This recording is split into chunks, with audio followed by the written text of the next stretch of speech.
EAGLES, Eagles.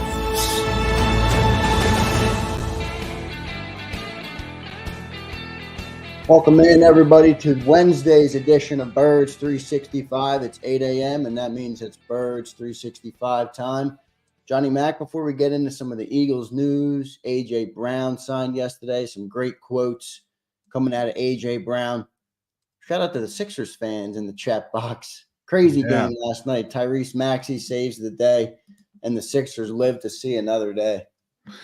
Yeah, boy, Joel should be sending flowers to Tyrese Maxey because Yes, that was going to be ugly if it ended the way it was going. 9 turnovers for the big guy again in an elimination situation. I mean, come on.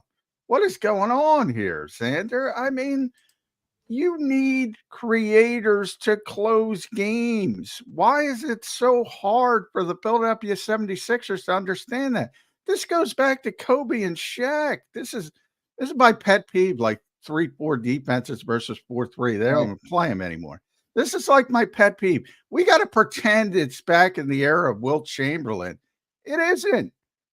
And the Sixers keep pounding the ball who's just to this guy who's just giving it away until it's so desperate they need Maxey to just hit 35-footers. Yeah, logo threes to keep the season alive. I'm like, and by the way, people would have murdered Doc Rivers for doing that and keep pounding his head against the wall. I mean, somebody's got to get to that guy, Joel Embiid, and say, look, dude, it's your job to get him to the fourth quarter, get him close, and then it's got to be Maxey. You got to set screens. You got to be number 2. It's got to be Maxey to close games. It's so obvious to me, and it has been for years. Whether it was Harden, I don't care if people hate Harden. My point is that's how you have to win games in the NBA. I've been pretty unimpressed, honestly, with Nick Nurse. I thought he was going to be a big jump up in the head coach, but I haven't been too impressed. They're running the same style of offense all through Embiid. But boy, Tyrese Maxey, he can play. They got to shift and start to play through that guy because that's a money. Well, at least if it's close down the stretch, you have to on those pick and rolls. It's got to be Maxey creating. And you tweeted it out too. I mean, the guy goes 50 something minutes last night, full steam, running full steam. So pretty impressive stuff for Tyrese Maxey. I want to thank everybody for checking in this morning.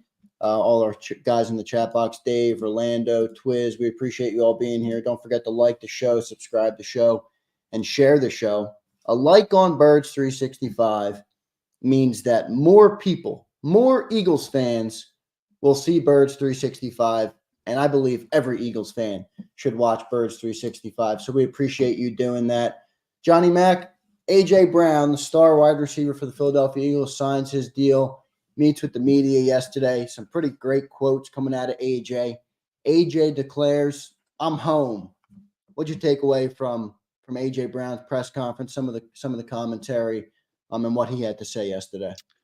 Yeah, I mean, it's one of those things where I'm glad it's over because there was that weird. I don't even know how to describe it, I don't even.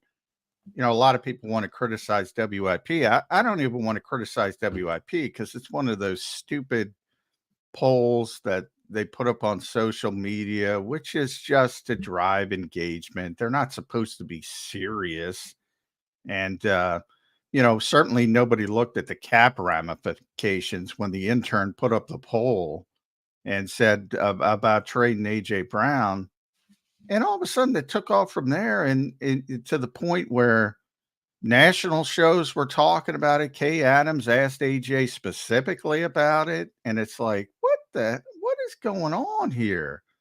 And it became this overblown nonsense, to put it better than anything else. Now, in a different era where the cap didn't go up $30 million and it wasn't projected to go up multiple tens of millions more in the upcoming seasons. Yeah. And under the previous TV deal, you probably would have had to make a decision long-term about Devontae Smith versus AJ Brown. So I get why people. Yeah, that's where I think it was reasonable. Not this year, but next year.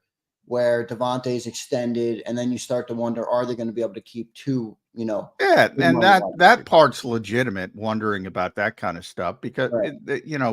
it had people haven't seen the changes yet with the spiking of the cap and how you'll be able to do more things. So that part of it was more legitimate and wondering about that a year down the line, as you mentioned, if the Eagles didn't work something out. And I'm glad they did. I'm surprised they did because it's 3 years early. You rarely see extensions this early, but that's the way the Eagles do business. They've been doing it all off season. Um, and they continue to do it, and it's a very prudent way of doing business. And they got him. I know for right now, he's the highest paid wide receiver in the history of football, but that's meaningless because it doesn't kick in till when at 2027, when by that point, Justin Jefferson, Jamar Chase, on and on and on, and a bunch of others will lap that number. So it's a very cost-effective deal for the Eagles for that type of player when you add in that by getting it done early. And he was willing to do it early. So, he left some money on the table. And I Yeah. asked him that Both wide receivers left money on the yeah. table. And I asked him that specifically, why so early? You could have, made more if you waited a little bit. And he said that's part of it, but he's comfortable and he wants to be here and he wants to retire here. So I hope we can close the book on that. Now it'll be about keeping up the level of production, which is difficult because he's been here for 2 years. The first year he set the record, the franchise record for receiving yards. The second, he set the franchise record for receptions by a wideout. He's over 1,400 yards in both seasons. It's early, but he's trending to be the most productive wide receiver in Eagles history by a wide berth. And I've said it for a while. He's the best best pure football player on the Philadelphia Eagles. Yeah, he goes his first year in Philadelphia, 2022, he goes 88 receptions for 1496 and 11 touchdowns. And then last year he follows it up with an amazing campaign, 106 catches for 1456 and 7 touchdowns. So clearly, I mean, as you just mentioned, he's one of the best receivers we've ever had in Philadelphia, and I'm talking about going all the way back. Now it's still early; he has to build his full career. But with this trajectory, yeah, he's on a Hall of Fame trajectory. He's on a Hall of Fame trajectory. He's got 5 seasons in the league, and I think only one of them. He's got 5 seasons. Only one of them he was under 1,000 yards, and that was in 2021 when he missed a couple. He missed, I think, 4 games that year. Yeah, and he put up 870 yards. So, and it's a different era. I'm not going to compare. It's easy to put up numbers in this era versus the era of Tommy McDonald, for instance. So I'm not going to go back to that or Hall of Fame players from years ago because the game has completely changed. So, but if you judged him amongst his peers in this generation, he's a top 5 receiver. And that's pretty good to be in the conversation with those guys I mentioned: Jefferson, Chase, Tyreek Hill, maybe CD Lamb, a couple others, Devontae Adams. He's in that conversation. Yeah, he's right there. It's pretty crazy, John, to think about. And we talked about this actually a lot with the draft this past weekend. The wide receivers in Philadelphia we have right now compared to what we have, and I'm talking about more recent years, post all those. I mean, we were dealing with Jalen Reagor and J.J. Arcega-Whiteside. Now we got Devontae Smith and A.J. Brown, and they're locked up through 2029. It's pretty crazy, the transformation. And I point it back to Howie Roseman, a guy that really seems to learn from his mistakes and make better decisions. And now we got 2 of the best. We got I would argue the best, if not the best, top 2 or top 3 wide receiver tandem in the entire NFL. Yeah, they're in the conversation, same as AJ being top 5 for being the best tandem. No question about that. And they're going to be together for a long time. So yeah, for a team that struggled so mightily for so long at that position. And you remember when Carson Wentz set the franchise record for passing yards, and there wasn't a receiver, a wide receiver over whatever it was, 600. It's Yeah, amazing. that's still to this day is a pretty incredible feat. Yeah. Yeah, they had a really difficult time trying to fix that position to the point where, remember, they drafted Rager in the first round, and obviously it didn't work out. They had to immediately go back and draft Devontae Smith at number 10 overall. And then the next year after that, they had to trade the 18th pick and a third round pick and pay A.J. Brown $100 million to finally fix the position. Yeah, so they So, invested a lot to fix it. yeah. So you have to give them credit for saying, you know what, sunken cost, let's move on. Let's draft Devontae.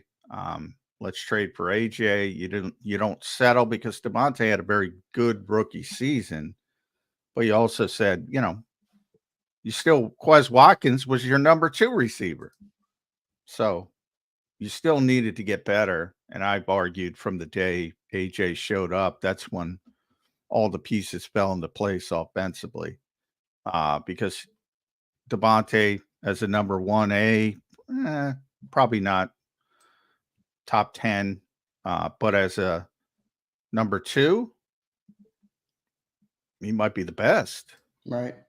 So it all fits into place. Yeah, and I think they're very complimentary of each other. That's the way they play the game. Their styles of playing the game. AJ's that big bruiser; he can catch it on a slant and take it 80 yards to the house. Devontae's a toe tapper, a little bit of a more nimble, smaller guy, but very technically savvy. I think they complement each other really well. They're a really good 1 and 2, and they fit next to each other, which I think is important. If you have two dudes that are the same style, there could be some butting of the heads there. So I think they work perfectly together.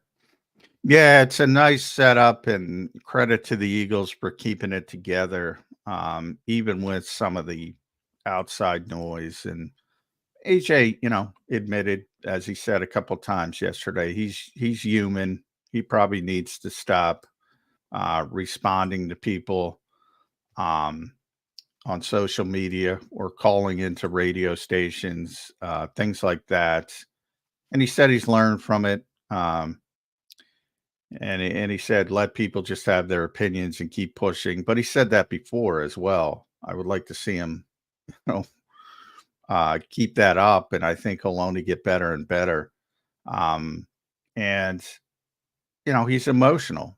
A lot of people, it's funny to me because, when the Eagles were at the top of their sort of recent run, Jalen Hurts got tremendous plaudits for being even keel and so flatline and big situations, how calm he was. And then they started losing late last season. That became an issue. With AJ, he's a very emotional guy on the sidelines. And when he does show that emotion, especially when they lose, it becomes a bigger thing than it really is. Just frustration from a competitor in a high leverage moment, which you see in sports all the time and is not even rare in sports.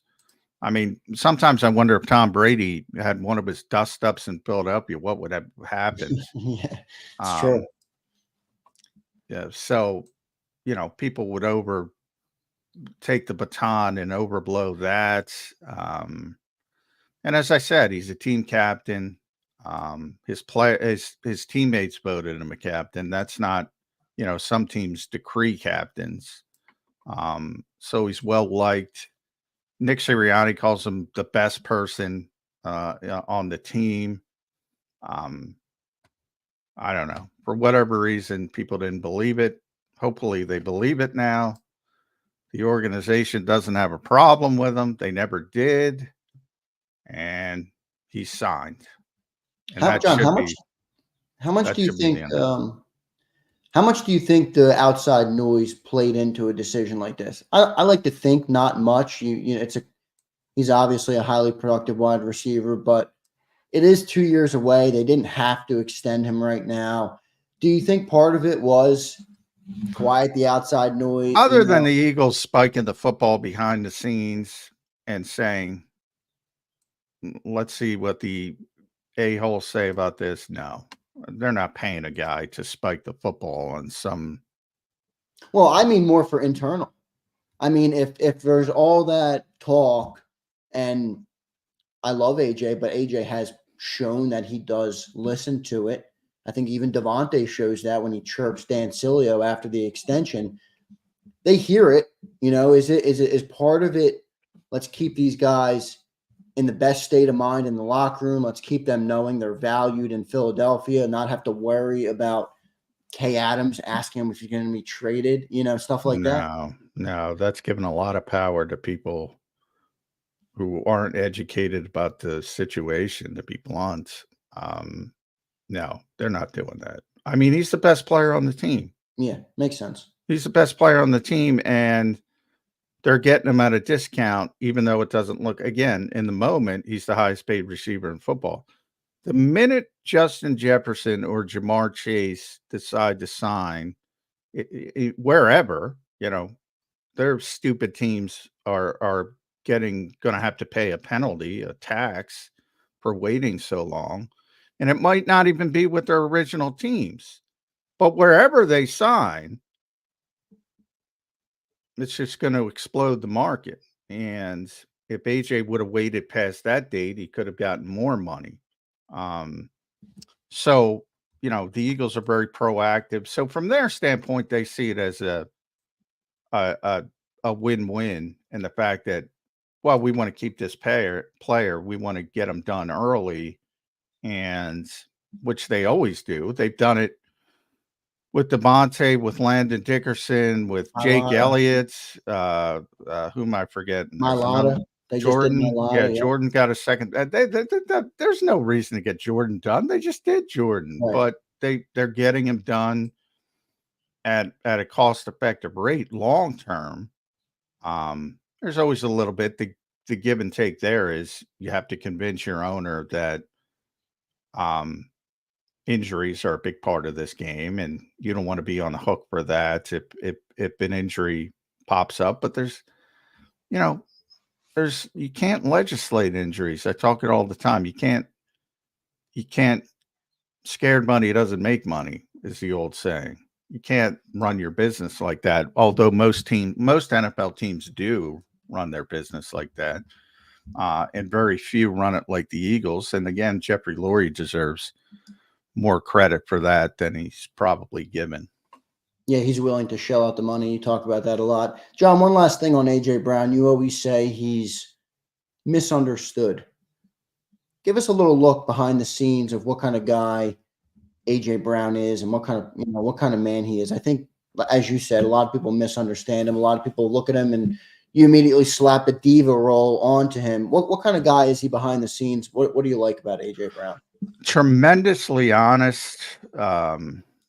He will answer any question. Usually when the TV cameras go away, he will be honest about football matters.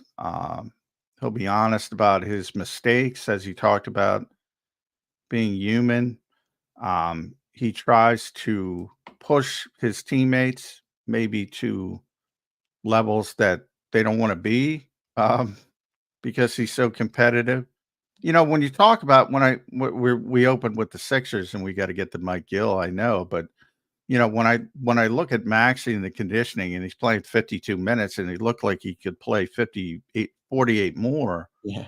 That's NBA level conditioning. When I talk about that and the lack of it with a certain other player, that's what I'm talking about.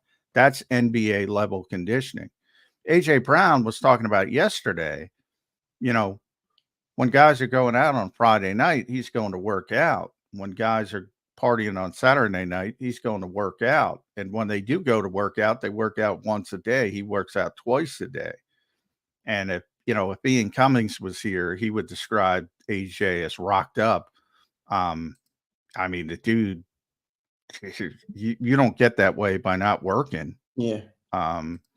So he's a tremendously hard worker, and he tries to push everybody to that standard. But there's a reason why top 5 players are top 5 players, and they generally have a better work ethic than most everybody else, generally.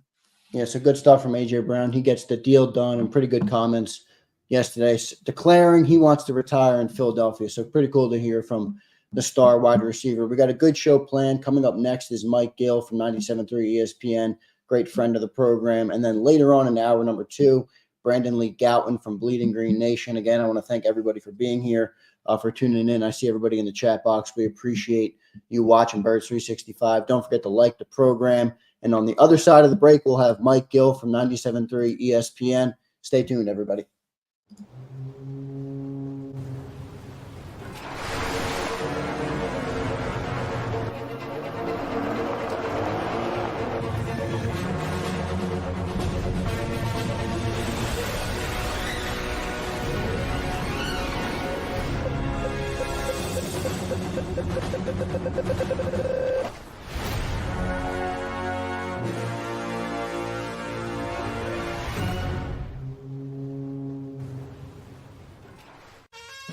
Is the best vacation one that you find, or one you get lost in? One that takes you to new heights, or reminds you to go with the flow? To get your feet wet and your wheels spinning? One that lets you find your own rhythm, or get carried away? Find the best of yourself. Get lost in the woods. Plan your stay in the Wildwoods today. Go passionately. Go fearlessly. Go confidently. Go Birds! Go confidently towards your goals with First Trust, Philly's hometown bank for nearly 90 years, and the official bank of the Philadelphia Eagles. We're focused on getting you over the goal line. So go with conviction. Go with trust. Go Birds! And go forward with us by your side. First Trust Bank, the official bank of Philadelphia dreams. Up. And go Birds. Listen, if we even think you owe us money, you won't know what hit you. We'll put liens on everything you own. Raid your bank accounts, retirement fund, pension. You'll open up your paycheck and cry because we'll already have the money. We'll haul you into federal court and you might even go to jail. Hey, it's our job. Don't fight the IRS alone. The Tax Doctor is here to help you negotiate your tax bill and reduce your stress. Our experts will fight for you using IRS guidelines to stop any IRS actions like bank levies or wage garnishments. Plus, eliminate penalties and interest and reduce your past tax bill so you pay the IRS less. Help is here to deal with the IRS to reduce your stress. If you owe $10,000 or more in back taxes, do not call the IRS alone. Call a tax doctor now for a tax emergency analysis. I'd have my mom call the number on the screen. You come see me alone. We'll work it out. Really, we will. Philadelphia fans, we're cut from a different cloth. Born into a brotherhood and bonded to our team for life. We believe anything is possible because we've witnessed the impossible. While we may be from different neighborhoods, come Sunday, we are one and we will be heard. Pondley Hockey, official partner of the Philadelphia Eagles. EAGLES, Eagles.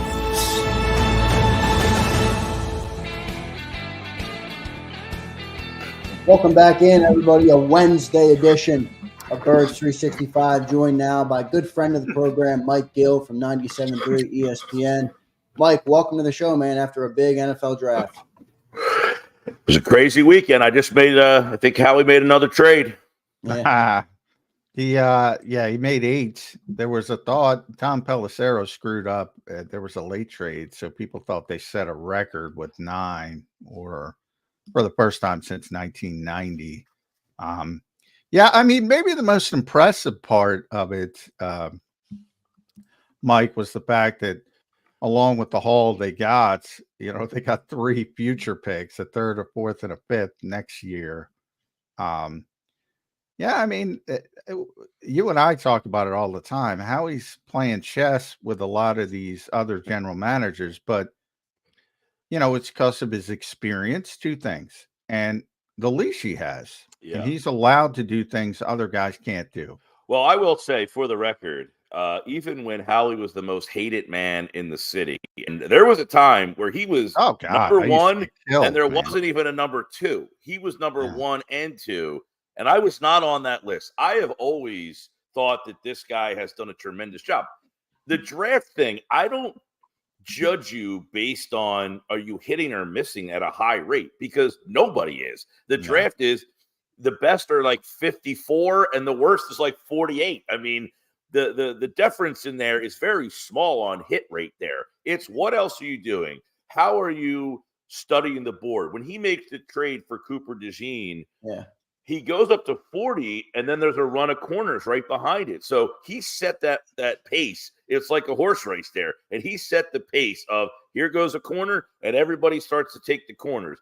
So the times where you're like thinking, all right, what are they going to do here? I tried to leave the house on like 4 separate occasions. I kept telling my girlfriend, all right, here we go. They're drafted here, and then we can leave. And then he makes another trade. I said, well, all right, there are going to be 3 more, and then another one.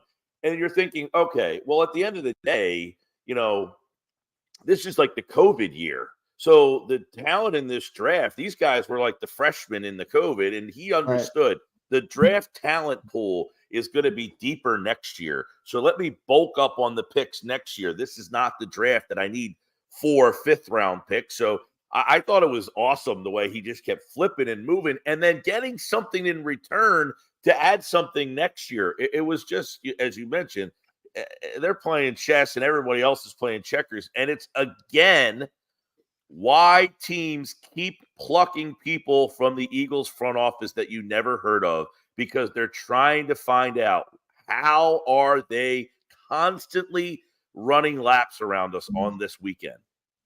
Yeah, and you talk about the process, and I think an underrated part of this draft, and you just briefly mentioned it there, not only did they get the players, they got 3 more picks for next year, which Howie will probably move to shake and bake and move up or down, get a player he wants. So pretty amazing stuff. But or he's in a draft that he likes better. That's Right. the one thing. Like, we don't understand this process a lot of times as fans watching the draft. You're acting like you saw the players that are being drafted this weekend. Oh, I like this guy. Well, you've never seen that guy play. You just like what you're hearing about him. They're studying up on next year's crop in the middle of this one to say, there's players we're going to like next year more than players we like now in this year's draft. So you might be piling up to say, as you said, Zander, make more moves, or there just might be more guys that they want to take in next year's draft. And we talk a lot about this on our show. We do the football at 4 every day, and Adam Kaplan comes on and always mentions, the draft is not for this year. It's not for today. It's not for now. This is for long term. You don't draft for 2024. You're drafting for the length of your organization. That's why people get mad in the 3rd round. Who's Jalix Hunt? Why are you taking this guy? They're not specifically taking him for 2024. They have Josh Sweat. They've got Bryce Huff. They have Brandon Graham here still. So you draft a guy that you might want to develop for when Graham leaves. So maybe he's a guy for 2025. So the draft is just it's an amazing weekend, but it is more than just helping your team out in 2024. Yeah, and especially at the top of the draft, people don't want to hear that. It's hard to swallow because you get so excited for it, John. You're like, it's a football event that you paralysis by analysis lead up to, and the fruits of the labor, if it's not being paid off immediately, you're disappointed. And that's the challenge of, like, there's so many people that turn the page on Nolan Smith. It's astonishing to me. Like, oh, he's not relevant anymore. And maybe that's the case, but the Eagles certainly don't. Well, John, I mean, there was a time, I'm 47 years old. When I was growing up, and you drafted a wide receiver, it was a fait accompli that he wasn't giving you anything until year 3, right? You get the 3rd year wide receivers. These are the new guys. It was like you couldn't expect anything from a receiver for 3 years. Now, if the guy doesn't have 1,000 yards in his first year, he's a bust. Yeah. You don't want him anymore. Same with pass rushers. If they don't get double-digit sacks, it's like they have to come on and make an immediate impact. And if they don't, people are ready to move on. That's just the world we live in, especially. Well, that's college NFL football. world. They grow receivers on trees now. I mean, they're all over the place. That's all because that's all they do. Whereas other positions, and that's why.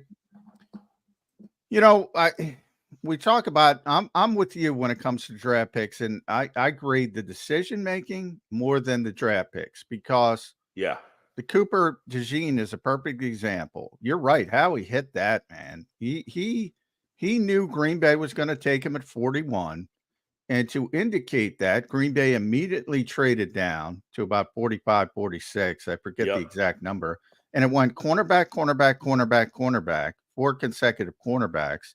And then Green Bay took, there was one, I think Jackson Powers Johnson went, and then it was Green Bay and Edgerrin Cooper. Now, the Eagles need a linebacker, and Edgerrin Cooper might be better than Cooper DeJean from a hit perspective. He might be a better player. That's possible, but you can't criticize the decision. And I'm interested in the decision real quick, John, that they targeted that player. That tells you a lot. We talked about it last week about, if they take him, does that mean they have a plan for him? They didn't only take him. They acknowledged that they may have lost the trade value-wise, points-wise, to go get him. That says they have a specific yearning. And by the way, I do know the Eagles scouted Cooper DeJean because we've been talking about it, the versatility, and there are teams that said, well, he might move to safety, he might play the slot. They scouted him as an outside cornerback. That's what they scouted him as. Okay. Now you give him to the coaches at that point, and it becomes their decision. So that doesn't mean things can't change out of necessity or things like that when the coaches get them, which will start this weekend at rookie minicamp. But they scouted him as an outside cornerback. Now that would be interesting. He was kind of like, what do they call him? Like a Leo, I think was his term at Iowa. The cash position. Yeah, it was like a Leo / cash. All over the place. Like, you look at how Jim Schwartz used Malcolm Jenkins, and he was playing up on the line, and he was here. He played him in the slot. He played him at safety. I mean, he was all over the place. Does Vic Fangio, when we had Colin Thompson on last week, and he said, there's only going to be one voice in that room. That's what's going to happen that's different here. And is that one voice in that room saying, I need that kid. I have plans for him. Go get him. You make a trade up to 40, somebody had a pretty strong idea on how to use that kid. Yeah, Mike, we talk a lot about the decision makings. Me and John talked about the Cooper decision to go up to 40. Obviously, a perfect read of the board if that's the player you wanted. What was your opinion on the 3rd round pick? There's a lot of discussion on whether that was a reach, a developmental type of player in the 3rd round in Jalix Hunt. What'd you think of the Jalix Hunt pick in round 3? Well, obviously, nobody knows anything about the kid. I mean, you're coming from playing safety in the Ivy League or what's called you're at Cornell. No, Cornell. Oh, he's at Cornell. I thought he was he's a smart guy. Why did I think? So he's going from there in the Ivy League to go into Houston. What was it? It was Houston Baptist. No, it was Houston Baptist. It's Houston Christian now. Yeah. Obviously, like we're all like, okay, is this one of those Howie trying to outsmart group? And the other thing that's interesting about it is you always see that type of decision and then think, well, was somebody else going to take this guy in that range? Could you have not got him a little bit later in the draft? Howie makes the comment, well, I wish DJ did put the thing up on the board so that everybody knew. So obviously this was a kid that people inside the draft world knew. I mean, Andrew DeCecco had talked about him on my show a few times. Yeah. So guys like that knew about him. And we had Ian Cummings. Sorry to cut you. We had Ian Cummings on yesterday, who does tremendous draft work. He had him ranked 86th on the big board. So you're right. People inside the know definitely like the player. Yeah, and like I said, you're not drafting for 2024 all the time. So you see a guy that has just an amazing raw ability. Now, we talked about Monday. Jeff Kerr was on my show, and we mentioned the Davion Taylor pick, where they had this raw kid with not a lot of experience. Now, this kid has more experience than Davion did, who had a wild story of he couldn't play Friday nights and stuff like that. So he had very limited experience, but he had a lot of ability that they liked. And sometimes in the third round, you're willing to take the chance on getting that ability. But in this instance, the Eagles have Brandon Graham here for one more year. They have Nolan Smith. They've got pass rushers. So maybe they look at a guy like this and say, hey, we have a chance to kind of, work with this guy and see if we can get something from him in 2025, 2026. That's the problem, though, with the fans. They want something now. I'm intrigued to see what this kid can give you, not this year, down the road. Yeah, and just to follow up real quick, the one problem I would have, we talked to Tommy Lawler a lot about this yesterday. It's a Vic Fangio-esque pick. Vic likes to drop his edge rushers into coverage. He's a former safety, Jalix Hunt, so he can do that. But we got 4 sets of defensive coordinators in 5 years. Like, if Vic is gone, is the new coaching staff all of a sudden not love the style of player? I know, John. They went for it for that reason. I don't love it for that reason. Yeah, John, you mentioned this a bunch last week. That somebody was telling you that, like, hey, if the coach is gone, but Vic Fangio seems like he could be the kind of guy that a new coach might stick with. Hey, that's true, but it is true. I mean, it's similar, and Jeffrey Lurie might even say, like Stout. I mean, look, Eagles coaches since Chip Kelly, they come in and they say, well, Stout's going to be here, so don't worry about offensive line. So that's a decree. He could eventually do that with Vic Fangio. He's got that kind of reputation. But as the GM that I was talking to made that comment, the reality is when you're talking about coordinators, you're probably going to give that, and I'm talking about offensive, defensive coordinators, because Stout's the run game coordinator. But you get my point with these titles. When you're talking about legitimate coordinators on both sides of the football, generally you want your head coach to have a say in that. Not always. Doug Peterson was given Jim Schwartz, right? And it can go that way, and eventually they developed a good relationship. The Eagles actually were going to bring in Jonathan Gannon before they hired Nick Sirianni. They hate when I bring that up, but that's the truth. But they were friends. Nick Sirianni, they worked on the same staff, so it kind of worked out, but it was a coincidence.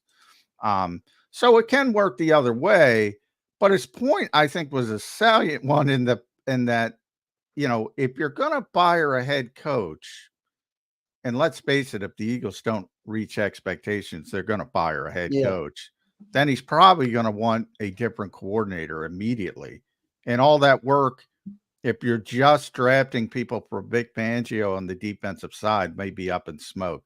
I don't think the Eagles are doing it. I think they value the input. I think it's meaningful. And Howie always says, if you're drafting players your coaches don't want, you're not going to be very good. Yeah. So it's a delicate balance, but I think the people that think Vic's stepping into the room and saying, Howie, take this guy, that is completely untrue. This is Howie Roseman's roster. Right. Well, and but I'm sure everybody, what did Howie say? I think this is more of a day 3 thing. Hey, everybody give me your A+ guy, your guy, fight the for passion your guy. meeting. The passion meeting.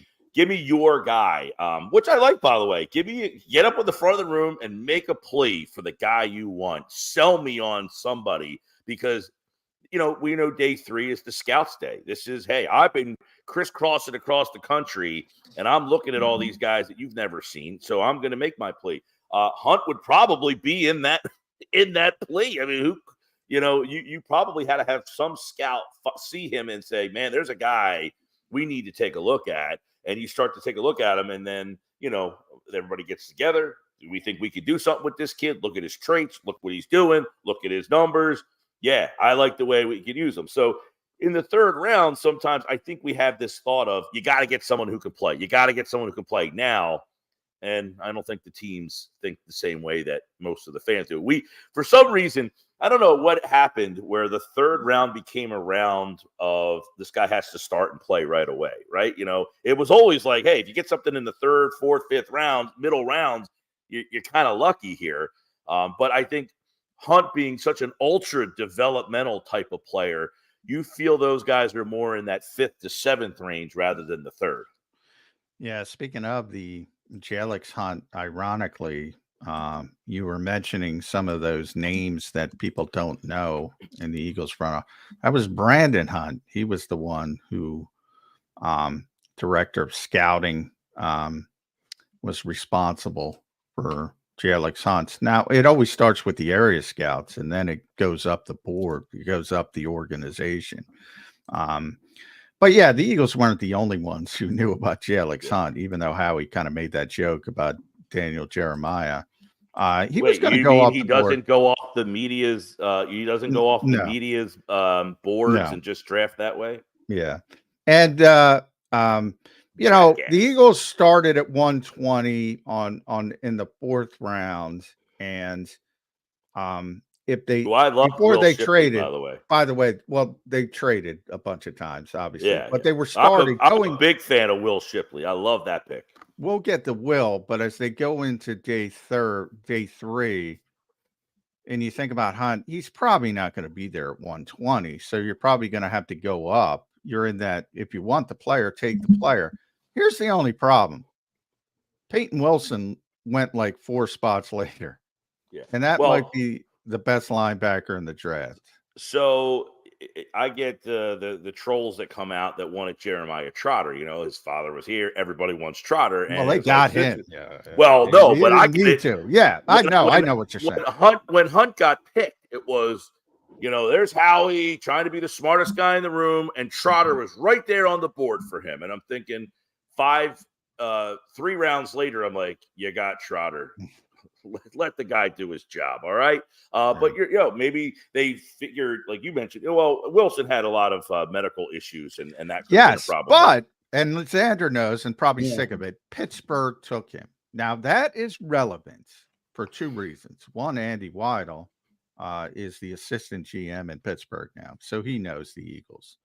But even more importantly, the University of Pittsburgh, which I know you don't like, Mike, but UPMC, that's like one of the go-to. Yeah, there's the West Virginia. That is one of the go-to sports doctor orthopedic places in the country. Dr. James Bradley's there. Dr. Joe Maroon's there. Best in the business. Yep. WWE sends the WWE. Sends all their talent there to get them cleared before they sign contracts. They're a big deal, and they cleared them. So if they're clearing them, it's meaningful to me. And that's a really good player. You could say that maybe their doctors are a little bit more sophisticated then, that they were less worried. The guys maybe here are like, I don't know. I've never seen something like I don't, obviously. But no, that is a good point. And look, how much different did they have Trotter next to Wilson? I mean, did they say it's a huge gap between talent? Or did they think they were closer? Hey, look, it's clear to me the Eagles didn't want the kid. I don't think it had anything to do with medical. So they might be right. And that for whatever reason, maybe you're right. Maybe Trotter's equal. They know they can get Trotter later in the process, and they think they have a similar type player. I'm not arguing with any of that, but you know how this works, Mike. Sure. If somebody goes right behind or very near behind a pick like Jalix Hunt, and Jalix Hunt fails and Peyton Williams becomes a big-time player, and by the way, Pittsburgh also has a history of using linebackers really well, then it becomes a story. Probably not fair. Not probably. It's definitely not fair because situations matter, schemes matter, all that stuff matters. But the reality is when you see that, it's like who brought up Mike Mamula the other day, Zander? I would say Mike Mamula. Now, first round pick. That was Lawler, I think, yesterday. Yeah, Lawler. Tommy's good with Eagles history. He was not a bad player. He was just overdrafted. And who was picked right behind him, essentially? Warren Sapp as Tommy. And when that becomes the narrative, you remember early in Brandon Graham's career, who was picked right behind him? Earl Thomas and Jason Pierre-Paul. And Eagles fans couldn't let it go until Brandon turned into Brandon. Yeah.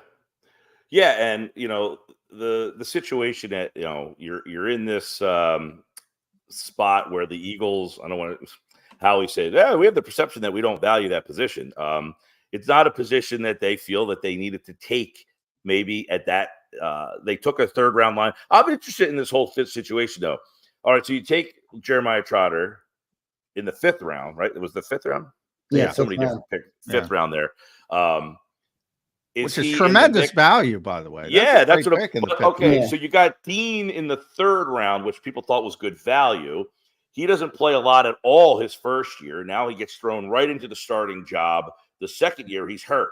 Does Trotter have a chance to supplant Dean? Are they not happy with Dean? Or could there be a Dean and Trotter look? That seems like it would be 2 really small guys playing linebacker. John and I talked about this yesterday a lot. I mean, he's got a path. Even despite being a 5th rounder, he does have a path to starting.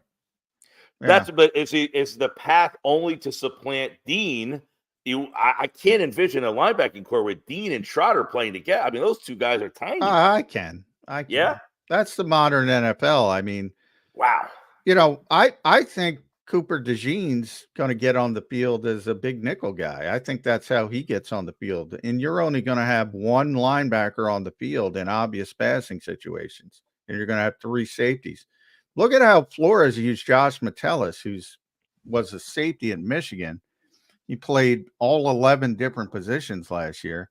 Yeah. They never had a second linebacker on the field. I mean, that's just the way everybody's now. It might look ugly at times. Does Devin White get squeezed here?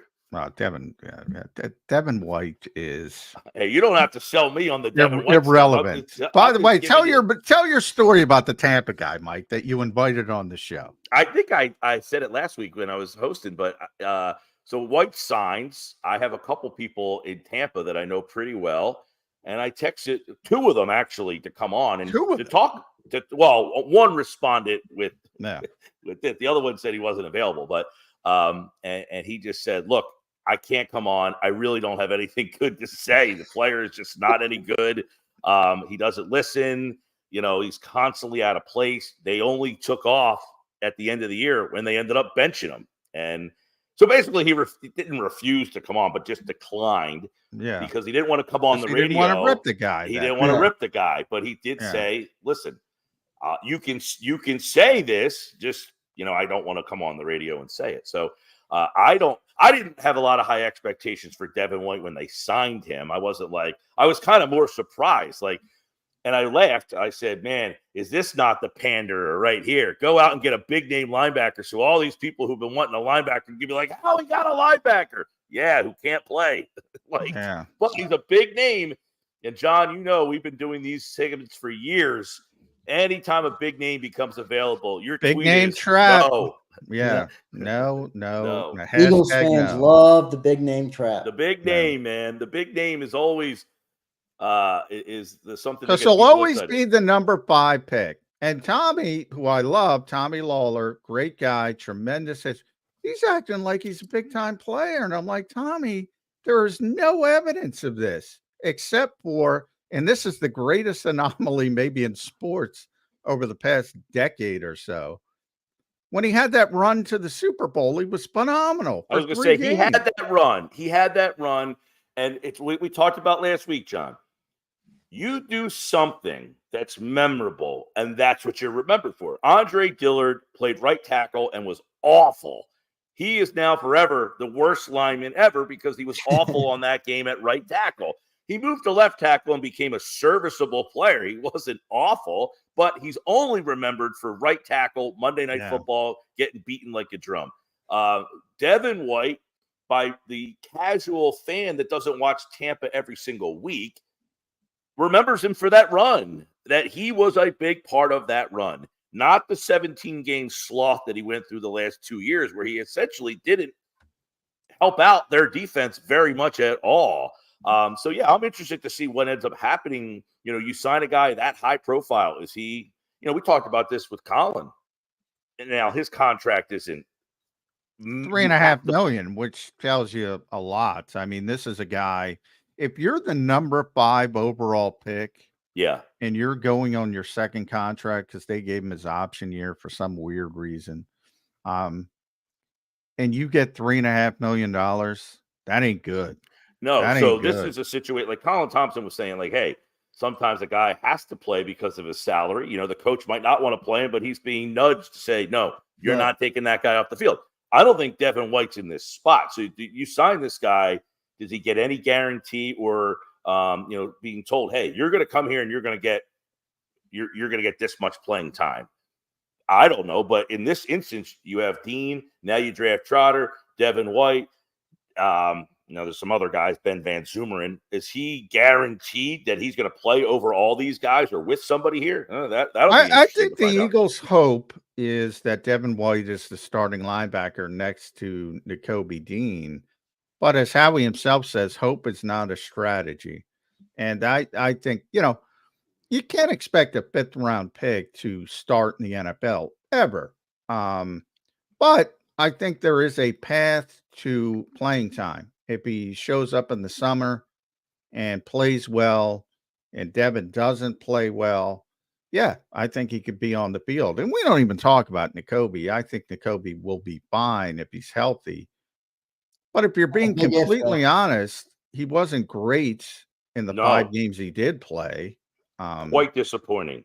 Yeah. So they got some issues at linebacker still. By the way, John, do you remember we were talking about the Eagles' 3rd-round reaches from small schools? Brian Smith from McNeese State. Brian Smith. Yeah, that seems to be the wheelhouse. Now, people with Davion. Another in the long line of 3rd-round guys from Nowhereville.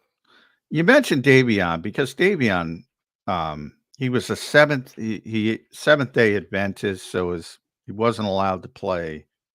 Is he in the league right now? Wasn't allowed to play high school football. He's not. He was in the league last year with Chicago and I think Arizona for a little bit. Jonathan Gannon. I do not believe he signed with anybody yet. No, he's a free agent right now. Right. He's only 25, but he's got a bunch of knee problems too. That's part of. I think people forget. Well, first of all, the 7th, he went to Colorado. He played 2 seasons at Colorado. I mean, which is not. They're getting better with Deion Sanders. By the way, what a shit show that's going to be next year when his kids come out in the draft. But anyway, he started the whole season for 2 consecutive years at Colorado. So it's not like I think people forget that. And then there was a very small portion of the 21 season. So Nick's first season, he took over the starting role. And he actually looked pretty good. He was fast. He was physical. He had that. Remember the city versus country fumble? The Slay was making out in Denver. He said, that's a country fumble. And everybody's looking at, what are you talking about? You just pick it up and go. Nobody's around you versus a city fumble when you got to get in the muck. Davion forced that fumble. He was showing some signs, and then he hurt his knee and he's out for the year, had surgery. I think that's completely, I don't know. I think people lose up, like he never showed anything. He was terrible. He never played football. He played 2 years at Colorado, which again is not Alabama, but it's a hell of a lot better than Houston Christian. That's a high level of football. Yeah, no doubt. Yeah. So I just wanted to bring that up about Davion. It's good. Mike, I want to shift to day 3. Anything stick out at you at day 3? I know it's a depth day, and you talked a little bit about Will Shipley. Yeah. I thought they made some good value picks there, honestly. There's some guys I think that could have a role in this team in the future, which is what you're looking for on day 3. What'd you make of day 3 and the moves? I said I love Shipley. I think he's a weapon. I don't know what he does, what position you classify him, but I think he's just all over the place. And the Eagles seemingly have been a team that gets crushed by that guy on the other side. There's just this guy that comes up with a play, and you're like, we don't have that guy. The guy who just does everything. Anything he gets these tough yards. He catches the ball out of the backfield. He does a little bit of this. He's in the return game. Shipley's one of those guys that just kind of always seem to make plays. Now, I know a lot of questions about catching the ball in the backfield. I know the Eagles think he can catch the ball a little bit better than maybe as advertised. I just look at him as now, it'll be interesting to see what kind of complimentary he is to Barkley. Does he just randomly kind of get thrown into the mix? How do they use him? By the way, our friend Boston Scott signed with the Rams last night. New York Giants, very, very happy. That's exactly the best development of the offseason for the New York Giants. Yes, exactly. I'm surprised the Giants didn't just sign him themselves. But is Shipley in the Boston Scott role where he's just so minimally used that, we're having this conversation and looking back and saying, man, they never used that guy. But I really thought he was a productive guy in big spots at Clemson. Smith is another guy, interesting. The kid from Texas A&M, another little slot possibility there. And then on the flip side, you got Wilson, the receiver out of Florida State, who's completely the opposite. Just a big, I know some people have hinted at tight end. The Eagles are saying they're not using there, but that ought to be an interesting, right? That ought to be an interesting lineup in training camp or rookie camp with Smith and Wilson standing next to each other, competing for the same spot there. And I also thought, let's throw Becton into the mix here because they drafted 2 offensive line, but really late. They didn't target offensive line at all. Maybe they thought about it early in the draft, and then once they didn't get there, they went to the end. But then basically say, you know what, we didn't really get the line that we like. Let's bring in a guy who was a first-round pick, started 30-plus games in this league, and is only 25 years old. He just turned 25. He's like freshly 25, So I thought that was an addition to the draft class of getting a really young, talented offensive line. Mekhi Becton was a very good player at Louisville, had some injury issues. He missed a whole year in 2022, I think. He missed a whole year. He had some knee problems. It'll be interesting. Mosher was on my show Monday and hinted that they could look at him at guard. He's a big guard, though, like 6'7". But that's an interesting addition to the back end of that draft there. Yeah, no doubt. Day 3. Yeah, that was the one thing about the whole draft, Mike. And it's at Mike Gill Show on X. Make sure you follow Mike there. 97.3 Sports Bash, ESPN South Jersey. Number 1 drive time always. Mike does a tremendous job there. And Howie admitted this, by the way. If you went into this draft, and I did the numbers, 9 offensive linemen, offensive tackle in the first round. That's the most, tied for the most since 1967. Then if you go to the second round, 5 more offensive linemen. Then if you go to the third round, 10 more offensive linemen. The biggest upset in sports was the Eagles going 0 for 24 on offensive linemen in this draft in the first 2 days. Howie thought there was no way that would happen. And that's how the board fell. So not everything went perfectly for the Eagles. But they went into this process wanting to get competition for Tyler Steen and get a potential successor to Lane Johnson at right tackle whenever Lane decides to hang it up.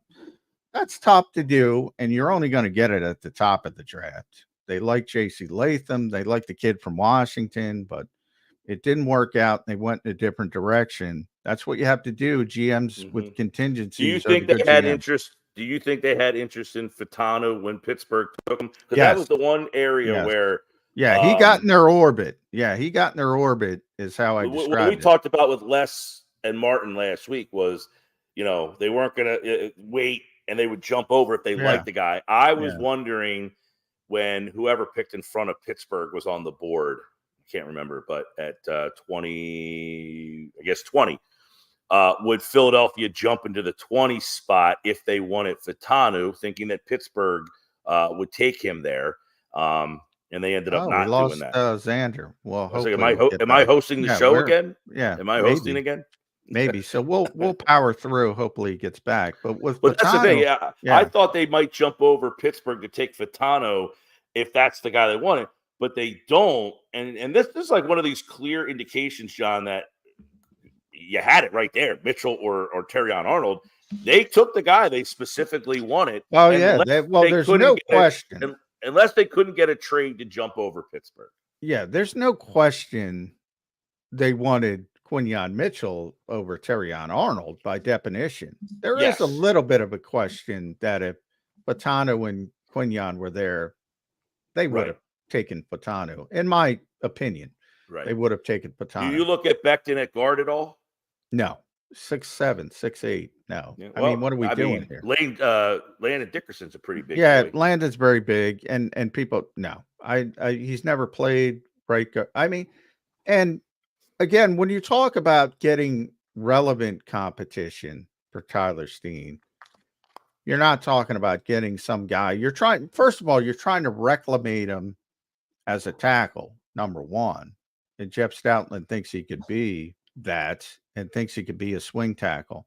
And then to throw guard on top of it, maybe down the line, but certainly not meaningful competition early.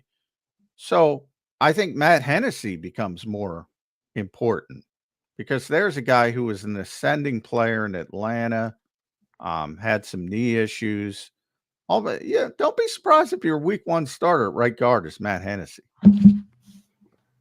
And that's probably not where the Eagles wanted to be. So not everything went perfectly.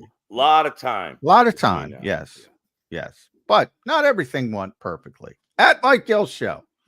On Mike, thanks for joining the show. Sorry I dropped out there. My internet was going a little fuzzy. I guess we're all at the mercy of the internet. Mike, we appreciate you joining the show, man. Great draft breakdown. Everybody make sure you listen to him down the shore, 97.3 ESPN, and follow him on Twitter at Mike Gill Show. Thanks, Mike.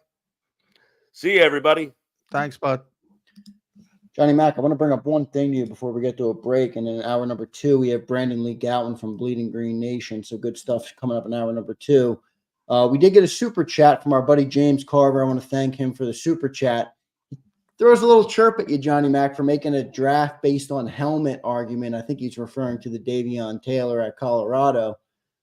Any rebuttal to James? No, I wasn't drafting based on helmet. I was trying to point out to the people that say he never played because of his Seventh-day Adventist beliefs in high school, which is true. It didn't translate. He played 2 full seasons at Colorado. That's what I was trying to emphasize at the college level. So he had experience playing at a major conference at the college level. That's it.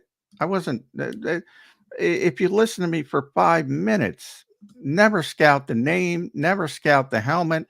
I just talked about it with CJ Stroud yesterday. For years in this league, you can't draft an Ohio State quarterback. Yeah, you can. CJ Stroud has nothing to do with any of the other ones. You can't draft a Southern Cal quarterback. That was a thing for years. Yeah, you can. Caleb Williams is the number 1 overall pick. Hunt argument. James was talking about the Hunt argument, but no, to your point, I mean, I've been talking to you all since the draft. That was never an issue for you where you went to school. No, and there's tons of I mentioned I covered John Randall, went to Texas A&I. He's in the Hall of Fame. Look him up. You can find good players everywhere, and the NFL generally does a good job and finds out, and he'll get his opportunity. He was a 3rd-round pick in the NFL, even though he played at Houston Christian. So, yeah, that's never been my argument.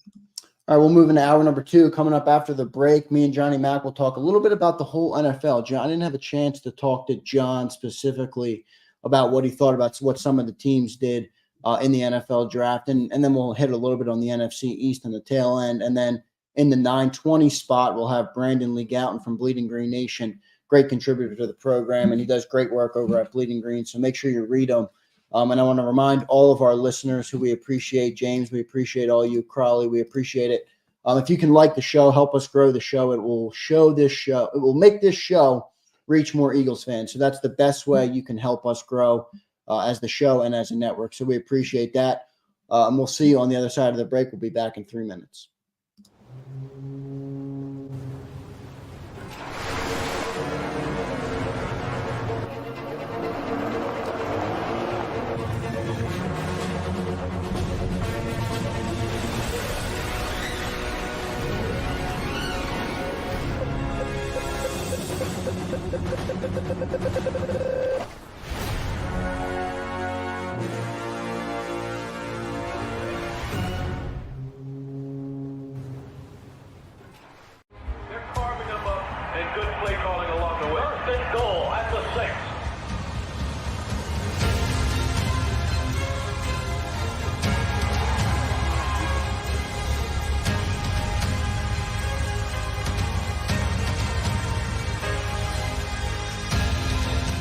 field of life, First Trust Bank is there for you.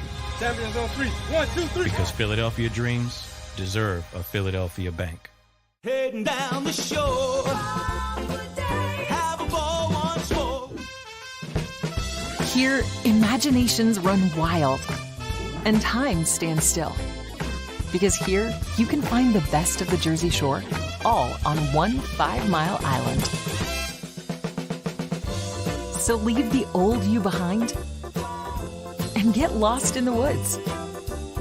Wild, wild, wildwood days. Plan your stay in the Wildwoods today.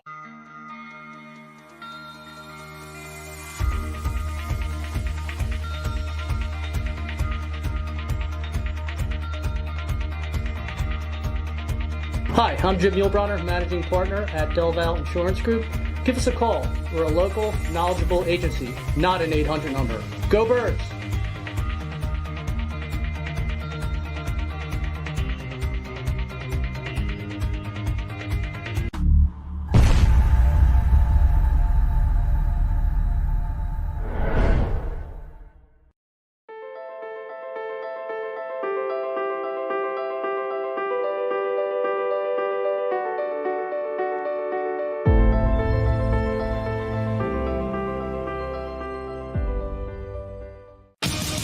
The greatest fans on earth. It's a bold statement, but would you expect anything less from Philadelphia? 58 years of heartache creates a toughness, a grit, a resolve not found in most. Sure, our prayers were answered, but now that we've had a taste, we're looking for more. Pondley Hockey, official partner of the Philadelphia Eagles. EAGLES, Eagles.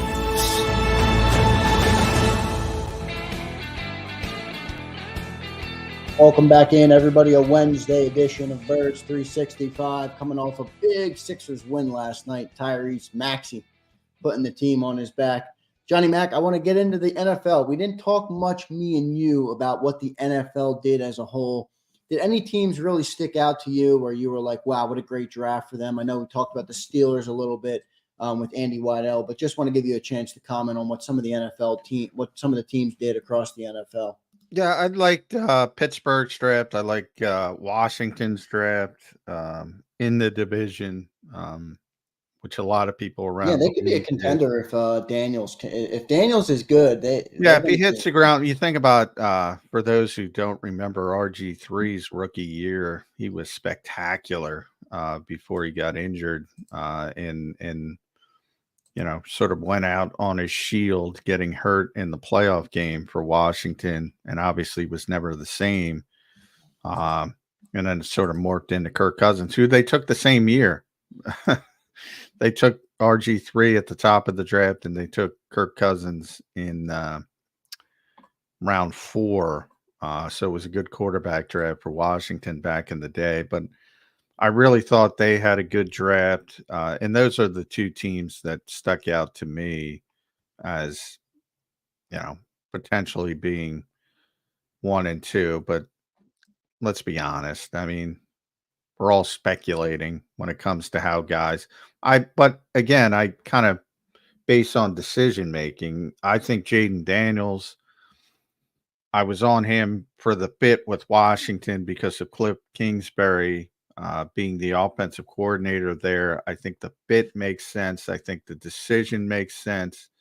And then they drafted players that you would think would have good value, even down to the 5th round with Jordan McGee, who is the Temple linebacker, the one Temple kid that was kind of a big deal. The Eagles looked at him and were considering him as well. So I thought they did a very good job. And Pittsburgh, because of Andy Weidel's there as the assistant GM, I said it looked like an Eagles draft. It just, if you didn't put the team's names and you said, all right, who got Troy Patanu at 20, Zach Frazier at 51, Roman Wilson at 84, Peyton Wilson at 98, and Mason McCormick at 119, you'd say that's the Philadelphia Eagles.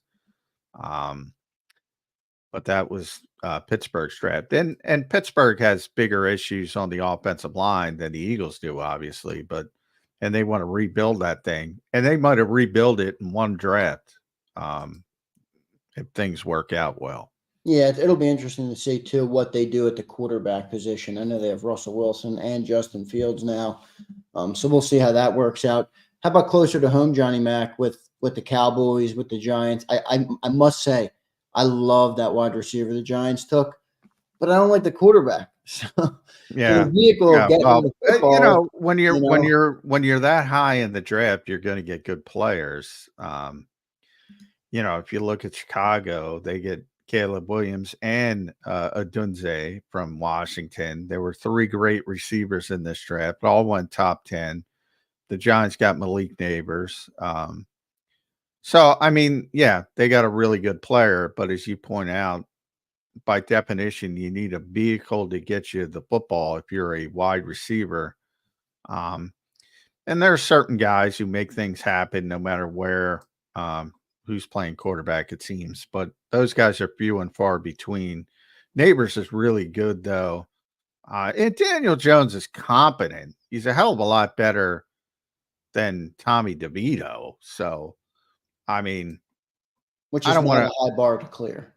No, it's a tremendously low bar to clear, but it's probably the lowest in the NFL. Yeah, my only point is Daniel Jones is a legitimate starting quarterback in the NFL, probably bottom 10, not probably, definitely bottom 10, but he's not terrible.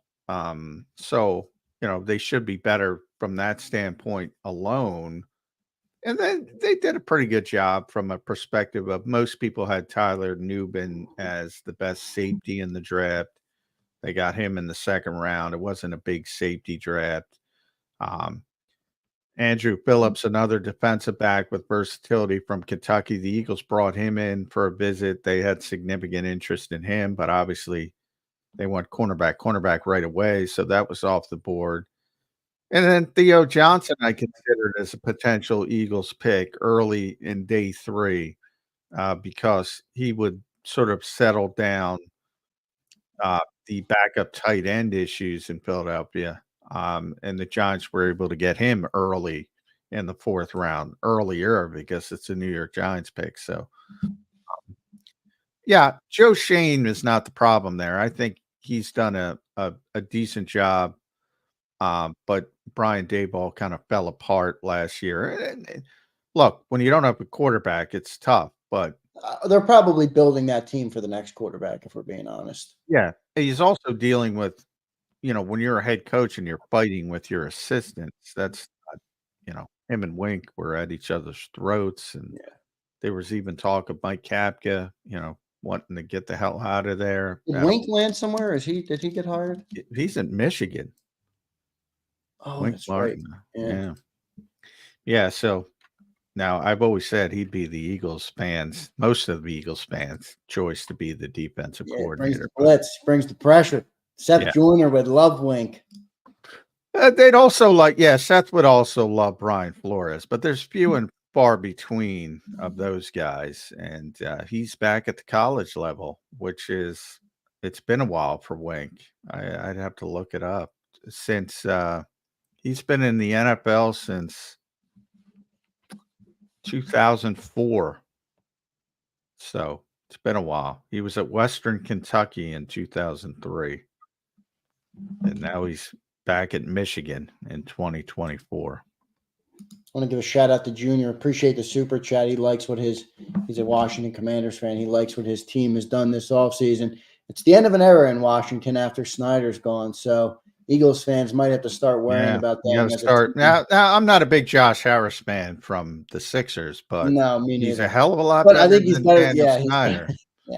He's a hell of a lot better. And Adam Peters is really well respected from a personnel standpoint. They got him from San Francisco. So, and they obviously you got the number 2 overall pick. So if they hit on the quarterback, that's gonna be an issue. But they had a lot of good value picks going down in even into day 3. I mean, Their 7th round pick is Javonte Jean-Baptiste he went to Ohio State, then he finished at Notre Dame, as everybody transfers.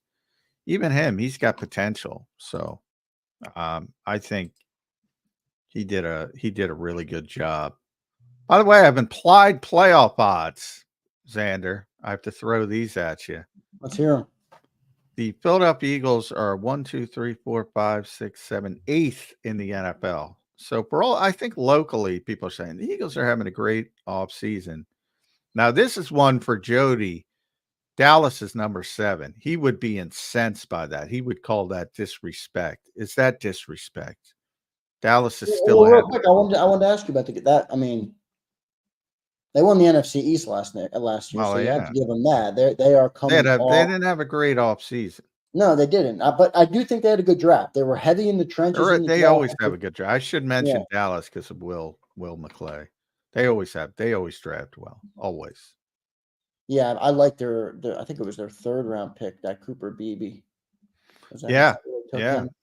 I thought the Eagles might take him in the 2nd round when they were at 50.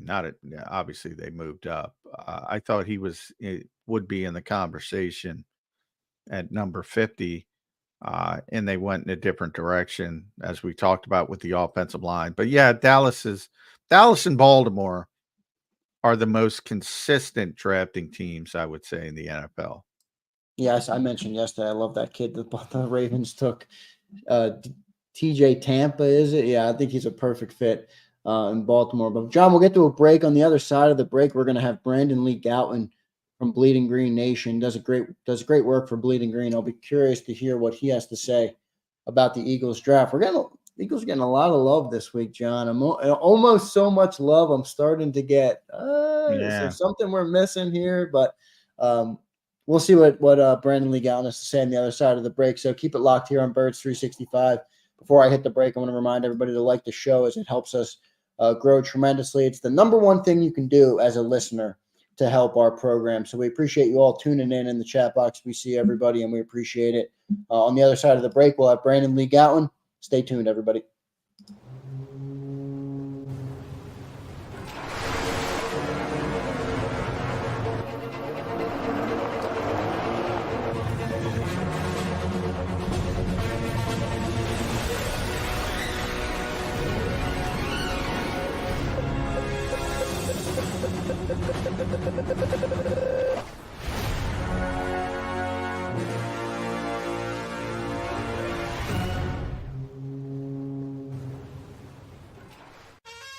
Is the best vacation one that you find, or one you get lost in? One that takes you to new heights, or reminds you to go with the flow? To get your feet wet and your wheels spinning? One that lets you find your own rhythm, or get carried away? Find the best of yourself. Get lost in the woods. Plan your stay in the Wildwoods today. Go passionately. Go fearlessly. Go confidently. Go Birds! Go confidently towards your goals with First Trust, Philly's hometown bank for nearly 90 years, and the official bank of the Philadelphia Eagles. We're focused on getting you over the goal line. So go with conviction. Go with trust. Go Birds! And go forward with us by your side. First Trust Bank, the official bank of Philadelphia dreams. Oh, and go Birds. Listen, if we even think you owe us money, you won't know what hit you. We'll put liens on everything you own. Raid your bank accounts, retirement fund, pension. You'll open up your paycheck and cry because we'll already have the money. We'll haul you into federal court and you might even go to jail. Hey, it's our job. Don't fight the IRS alone. The Tax Doctor is here to help you negotiate your tax bill and reduce your stress. Our experts will fight for you using IRS guidelines to stop any IRS actions like bank levies or wage garnishments. Plus, eliminate penalties and interest and reduce your past tax bill so you pay the IRS less. Help is here to deal with the IRS to reduce your stress. If you owe $10,000 or more in back taxes, do not call the IRS alone. Call a tax doctor now for a tax emergency analysis. I'd have my mom call the number on the screen. You come see me alone. We'll work it out. Really, we will. Philadelphia fans, we're cut from a different cloth. Born into a brotherhood and bonded to our team for life. We believe anything is possible because we've witnessed the impossible. While we may be from different neighborhoods, come Sunday, we are one, and we will be heard. Pondley Hockey, official partner of the Philadelphia Eagles. EAGLES, Eagles.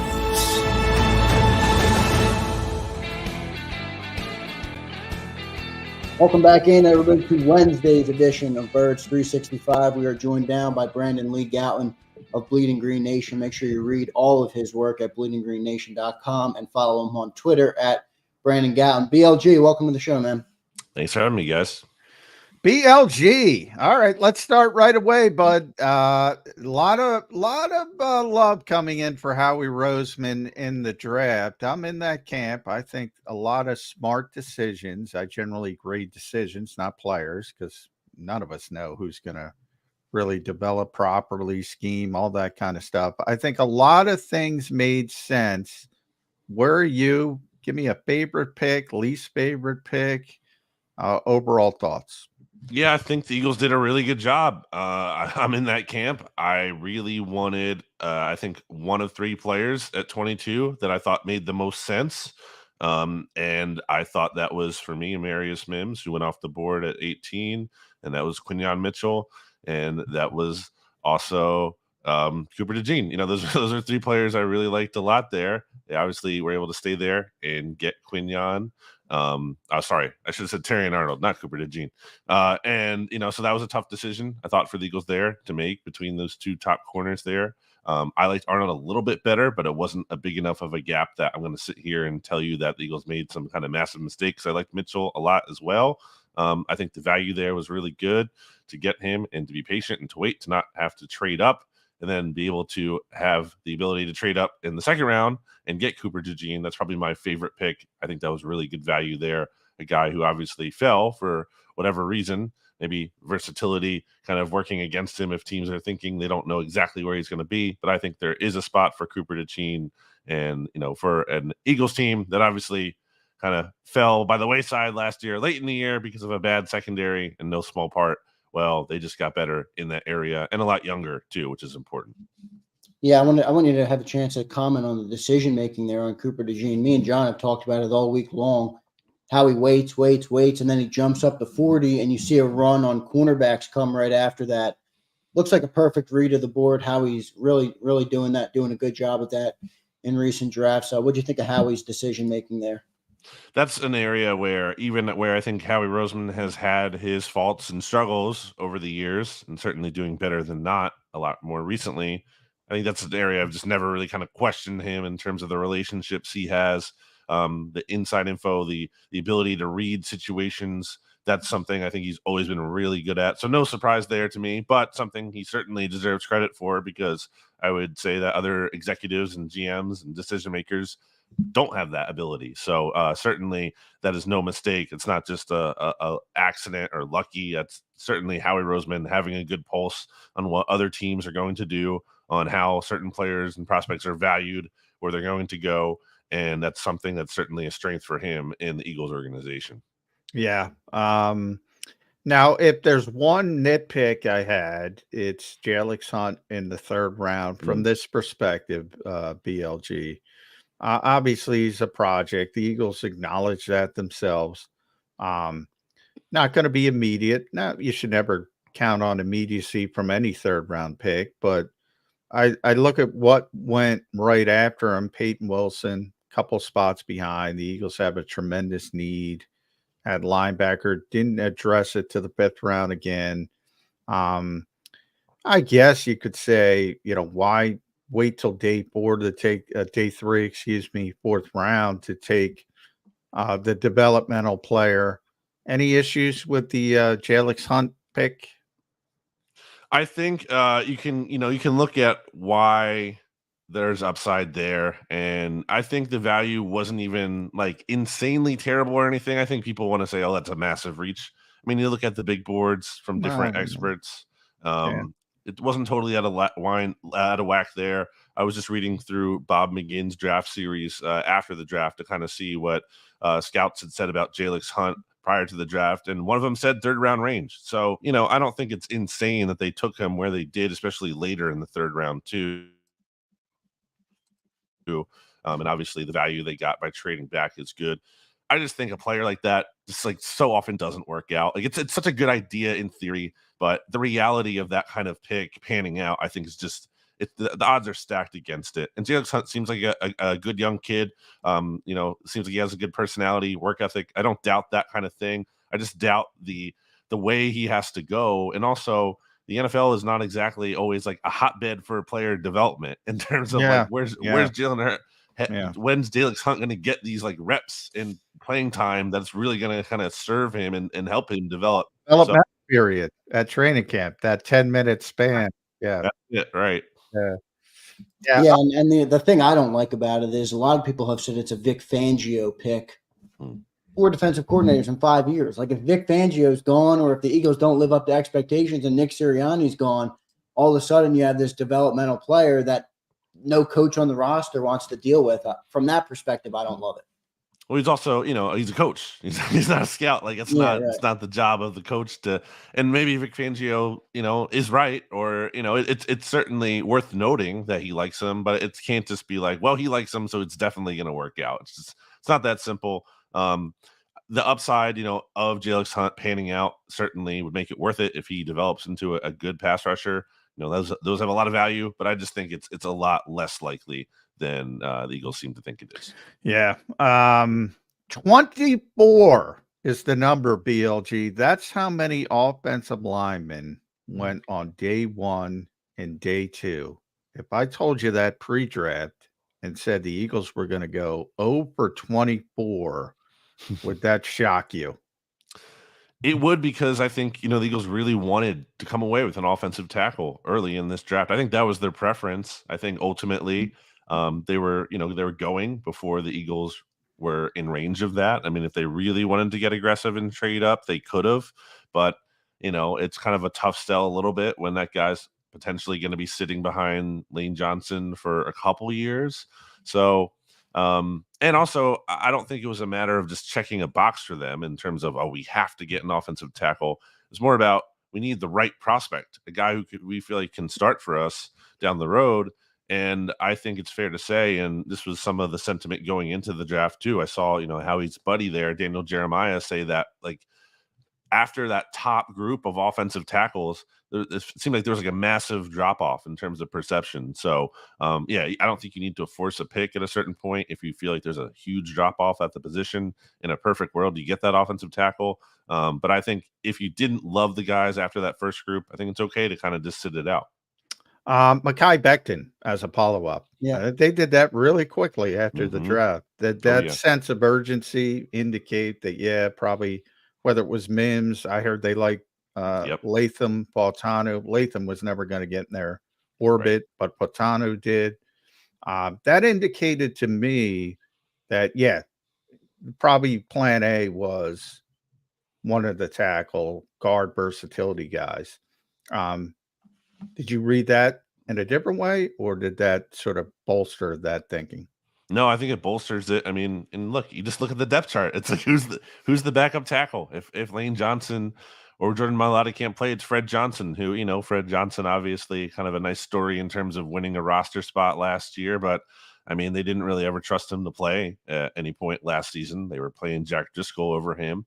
So, we haven't really seen Fred Johnson in game action for the Eagles, and in his career, it's been a while now.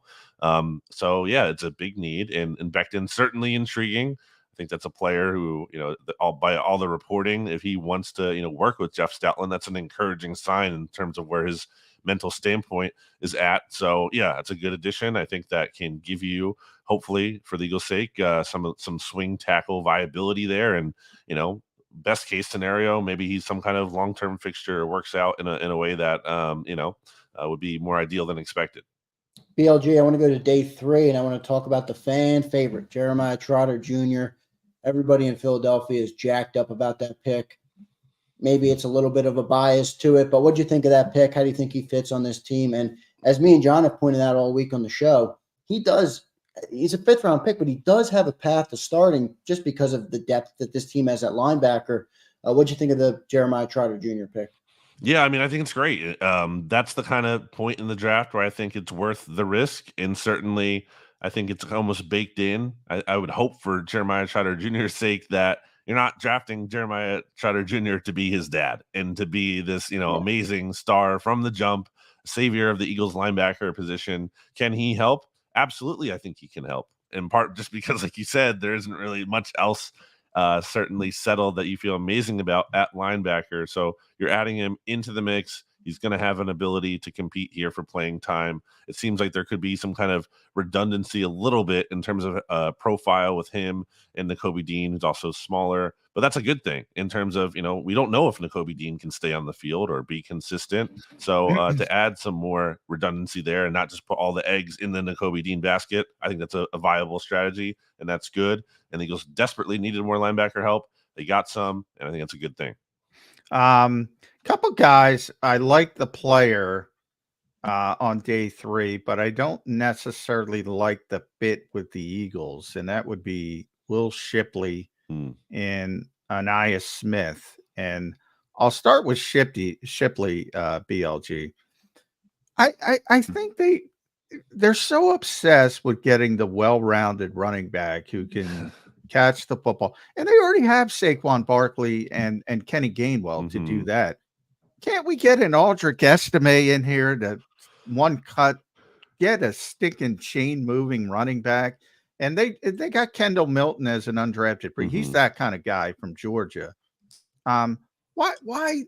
It's like they want a carbon copy. And obviously Barkley's much better. But the type, I'm talking about the type of running back. I want to see a one-cut north-south runner behind this offensive line. Am I crazy? I don't think you're crazy. I mean, I think look back to the days of Jordan Howard, like in 2021, when at that point was that like Jordan Howard's last season in the league. The offense had some real juice with that.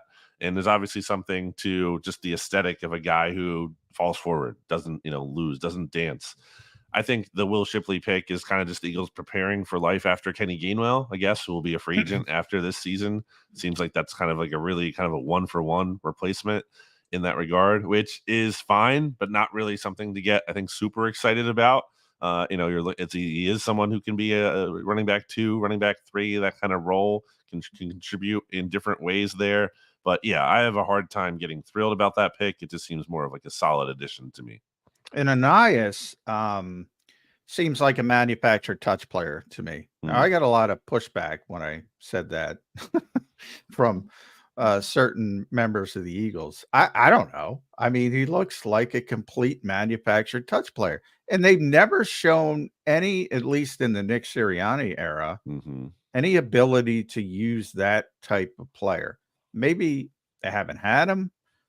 Maybe he's different. But I was thinking, from a different perspective, maybe they would use DeAndre Swift a little bit like that, but they don't. We'll see it with Saquon this year at running back. This is a guy who used to be a running back. It's a slot receiver strictly. I don't know if he's the most advanced route runner in the world because of all that shifting around. I don't know. I like manufactured touch players with Kyle Shanahan. I don't like him many other situations. I think there's some redundancy here with Paris Campbell. I think the Eagles are kind of like hoping either Aniyah Smith or Paris Campbell kind of pops in that role of like slot receiver / manufactured touch, maybe jet sweep kind of guy. I think that's what they're kind of envisioning for either of those players. But really, I mean, there's a lot to shake out from the wide receiver room in general. Obviously, AJ and Devontae at the top, but after that, and especially opposed to recent years where Quez Watkins, for all his struggles, was solidified, for better or worse, often for worse, as that number 3 guy in the receiver room, and certainly not the number 3 target based on the other players in the offense as a whole. But now you have a lot of different kind of options there and body types between Paris Campbell and Aniyah Smith and Johnny Wilson, who the Eagles drafted, and Devontae Parker in there. So, and then Britton Covey, does he have more of an offensive role after showing, some good potential as a punt returner? Yeah. So they have a lot of different body types there. And I think it's going to be interesting to see what shakes out, not only in terms of like who steps up, but also kind of the stylistic preference in there. Because I think it's clear, like you're touching on there, John, they kind of have a vision between him and Paris Campbell of what they kind of want. Anything else, BLG, from day 3 that sticks out to you? I mean, it's easy when you're in the middle of the draft to want all these guys to be great players. I like the offensive guard from Michigan. Yeah. A lot of starts at Michigan, team captain, won the national championship there. I thought they got good value on the day when you're looking at players that could potentially be depth pieces or have a role in the future. Did anything else stick out to you in day 3 that you liked? Yeah, before you even went to Trevor Keegan there, that's where my mind went as well. I was like, when I saw him come up and I was looking at his profile, I'm like, seems like a pretty like reasonable guy to get here on day 3. A guy who made 37 starts like at Michigan.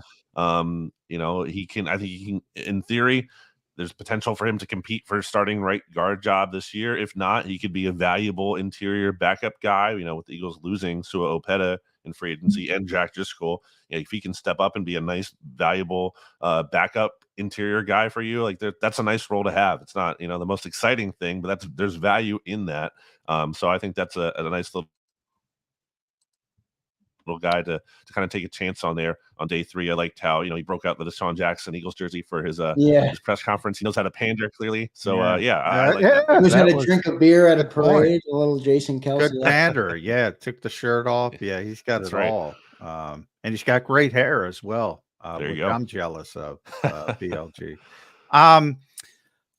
You mentioned Quez there, and that jogged my memory. I haven't talked about it. I've been meaning to talk about it.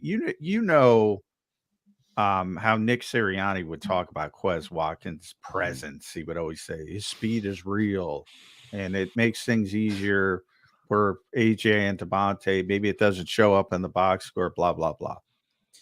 That replaced that real speed. Although Paris Campbell ran well coming out of college, but guys never averaged 10 yards a catch. It hasn't translated to the football field. Mm-hmm. They're bringing in John Ross over the weekend as a tryout player. Are they trying to replace that presence of, because Johnny Wilson's just a big monster. Mm-hmm. They're going to use him at wide receiver, but he's a 4.5 guy. Anaya Smith's 4.55. He's not a speedster compared to you and me, maybe, but not compared to NFL receivers. John Ross obviously held the record until it was broken by Xavier Worthy this year. Bust of a first-round pick. Nothing. Footnotes. Or are they trying to replace the mighty presence of Quez Watkins and try to find that speed guy? John Ross only 28, by the way, too. Like that shocked me. I was like, it's crazy. It's not over 30. I like that. I like giving him a tryout, at least to seeing, if there's anything there still left. I think it could be more of a rotational thing when it comes to that wide receiver 3 role this year. So, think about it. If you're talking about stretching the field, it doesn't have value necessarily all across the field. If you're in the red zone, you don't need to necessarily stretch the field.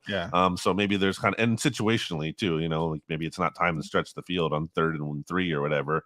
Well, for the Eagles, it is. It could be, sure. Yeah, exactly. That's the thinking. But I think there's, I think they could get a little bit more, versatile in terms of not just stretch the field, but okay, here are some guys we like underneath in the slot, more traditional options there, and here are some more of the big play guys.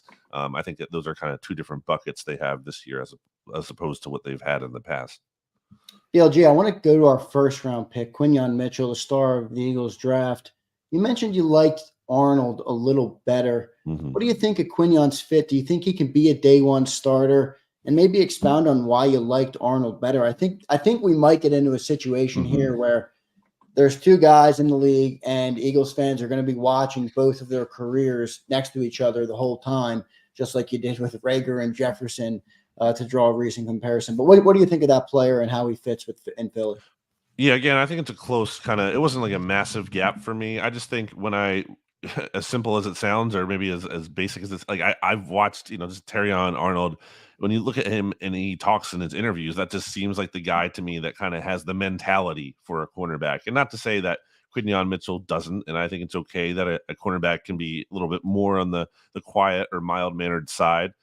Certainly James Bradbury is not out as a brash player, and he had obviously a great year and before last season. So I don't think it's just about that, but I think that's part of the equation there. Obviously, playing in the SEC, the fact that Terrion Arnold's a couple years younger than Quinyon Mitchell, there's just some things working in favor, I feel like, of him there. I know the testing wasn't as good as Quinyon, and certainly that's something that is in Mitchell's favor. And in addition to the production, which is really strong for Quinyon between all the pass breakups and whatnot at Toledo there.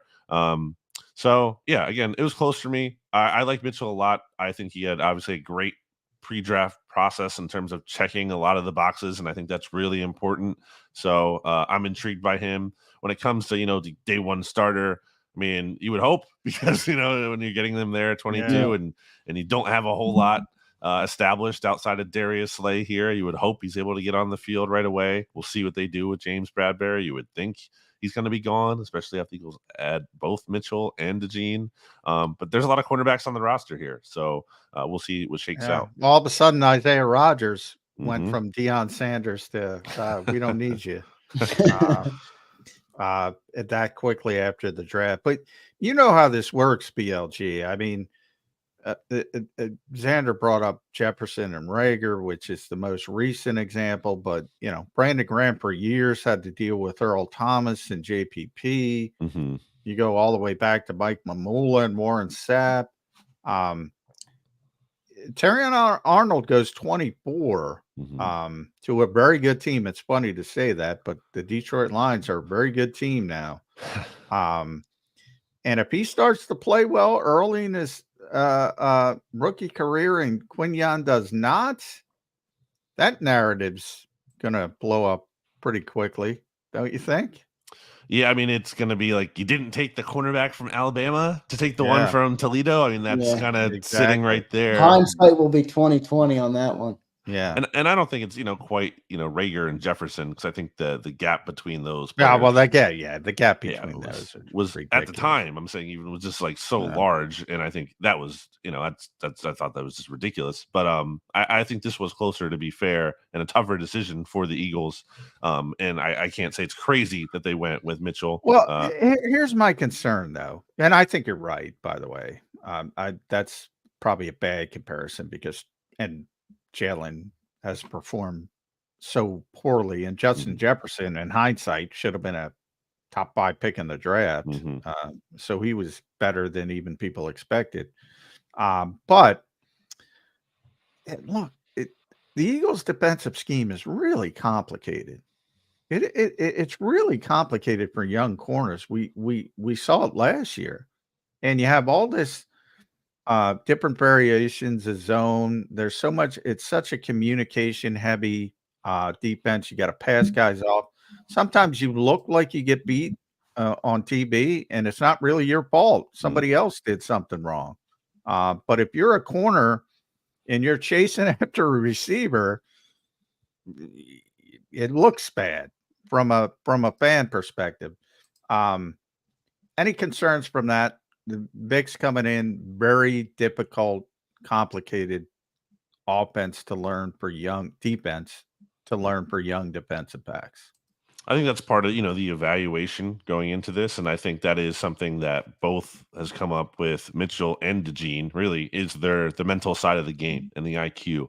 Again, reading through some of those scouting reports that were out before the draft, I think that's, both things that got touched on there. And I think you see that too manifest in some of the playmaking ability that both of those guys have. And certainly Quinyon, with his ability to get the hands on the ball, I think part of that speaks to, he knows where it's going at some level. He's not totally lost and clueless out there. So, I think there's enough there to say, these are guys who, in addition to athletically talented, have the IQ part down. But, it's a big jump to the NFL. Certainly not even just from, again, playing at a high-level college. Alabama, and the MAC in Mitchell's case. So, I think it's not just about who you're facing in terms of, the level of competition we're talking about. I think that's like what often gets discussed in that sense, but also just, with schemes and whatnot, and the big jump from playing for a smaller college to the NFL and the complexity that comes with. BLG, I want to shift out of the draft and give you a chance to comment on A.J. Brown. He just signed his extension yesterday, had some really great comments that fans love to hear, wants to be here, wants to retire here, called Philly home. What do you make of the star wide receiver inking his extension and just the impact he's had on this football team? I mean, we just brought up Jalen Reagor. Now we're talking about A.J. Brown, not that many years later. Pretty crazy to, that where we've come at the receiver position. What do you think of that? Yeah, I mean, it's obviously great for the Eagles to have both AJ and Devontae locked up through like 2028 or so, like for the next 4 or 5 seasons, whatever here. Like that's huge. It's a big deal. AJ Brown has obviously been excellent in his time as an Eagle. He's been dominant. He's 4th in receiving since he got here in Philly in the NFL. So he's been elite.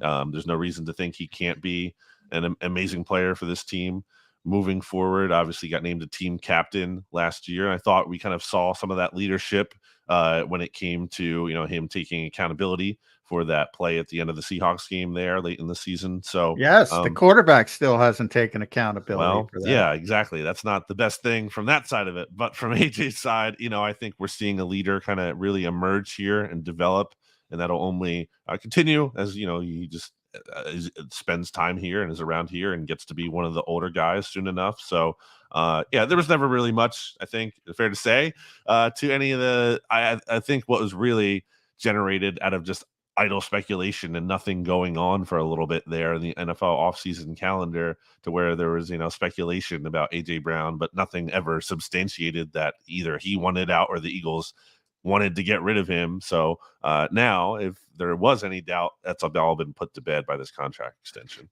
At Brandon Gouton, make sure you follow BLG on X, Twitter.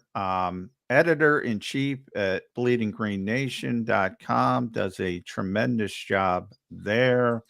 Got to give Boston Scott his love. Best thing to happen to the New York Giants this offseason. Yeah. Boston Scott going to the left coast, the Los Angeles Rams. He was one of those guys, BLG, you just forgot about, but every time they needed to call his number, he performed. He made a play. He was a good kick returner. I remember the Eagles were trying Quez Watkins to be a kick returner. That's like one of their worst decisions. And he comes in and he solidifies that job. Now, they never kicked it off, but they're changing the rules, and kick returner is going to be more valuable. Now, the Eagles drafted a bunch of guys with kick returner capabilities.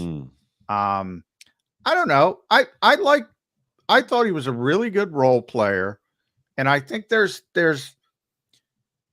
something to being able to not play and then play.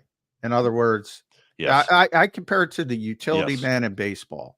You might have a better player, but if he can only play once a week, he can't perform in baseball. Boston Scott was that utility man. You could sit him for 8 weeks, and you need him the 9th week, and he'd perform. I think that was a valuable trait. Why not bring him back? Yeah, staying engaged, I think. Absolutely. I think that is something that not just any player has. And you might assume that's the case, not always the case. So, I think I would have been open to bring back Boston Scott on what I would presume would be kind of a minimum deal.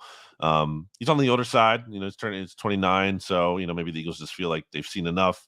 Didn't really trust him to play much last year. I thought not enough. I thought there were times where, especially kind of earlier middle of the season there, Kenny Gainwell was struggling a bit, and maybe it made sense to kind of just mix in Boston Scott for a touch or two to kind of work him in and see what he could give you.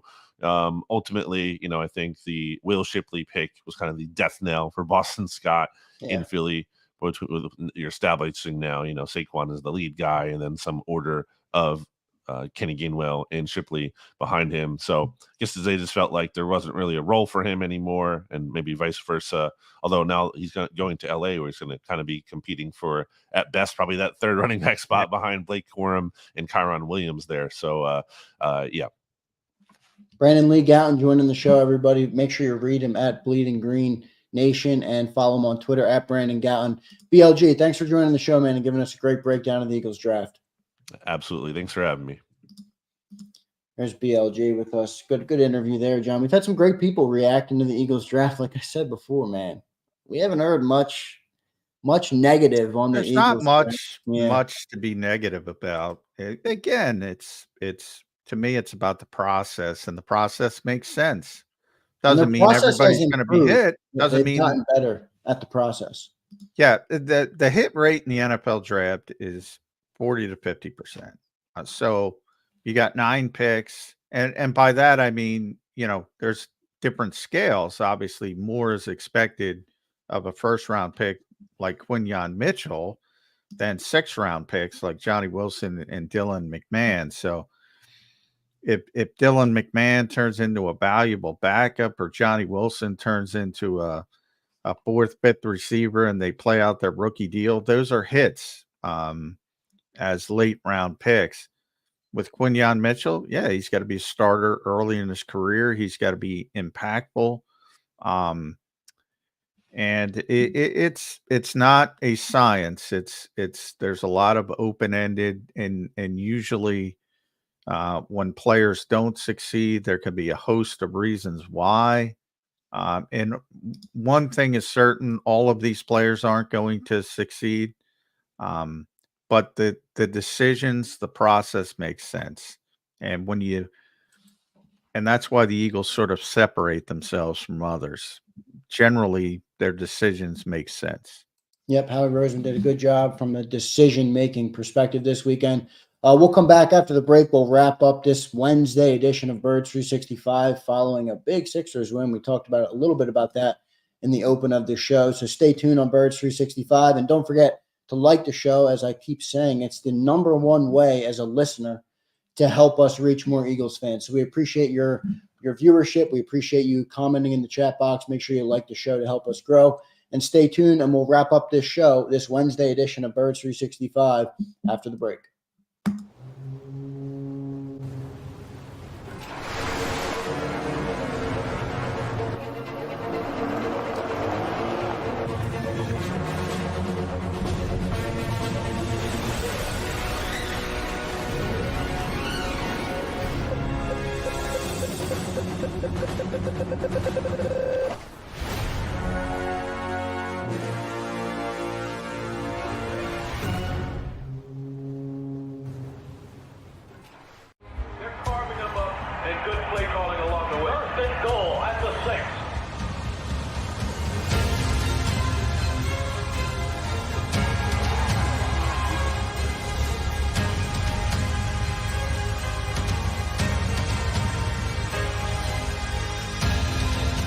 Field of life, First Trust Bank is there for you.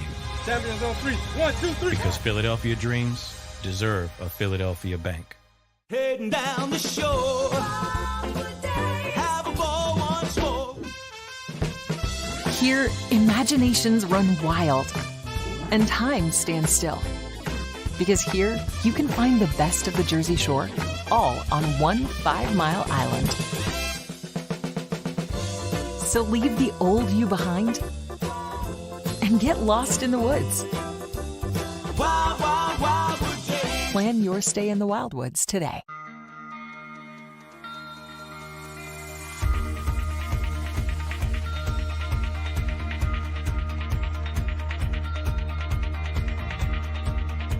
Hi, I'm Jim Muehlbronner, Managing Partner at Del Valle Insurance Group. Give us a call. We're a local, knowledgeable agency, not an 800 number. Go Birds!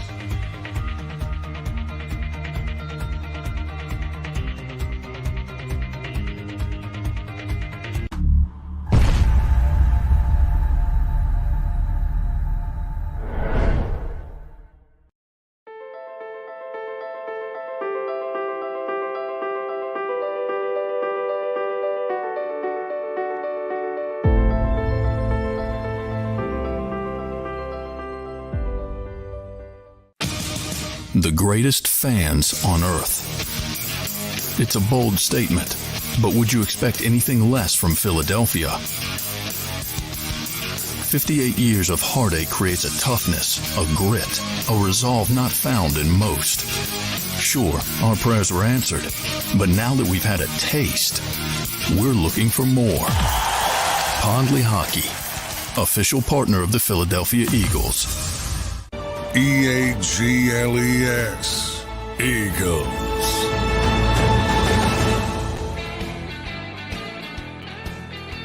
Welcome back in, everybody, to Birds 365, closing up a Wednesday edition of the show. John, pretty good insight from everybody today. I want to give you a chance to comment on Boston Scott finally leaving the Philadelphia Eagles after 6 years, 6 good years of contribution, and like you mentioned, to BLG. Just a guy that made the plays. New York He just made Giants. plays. When you called on Boston Scott, the guy just made plays, and for that reason, I really like the player.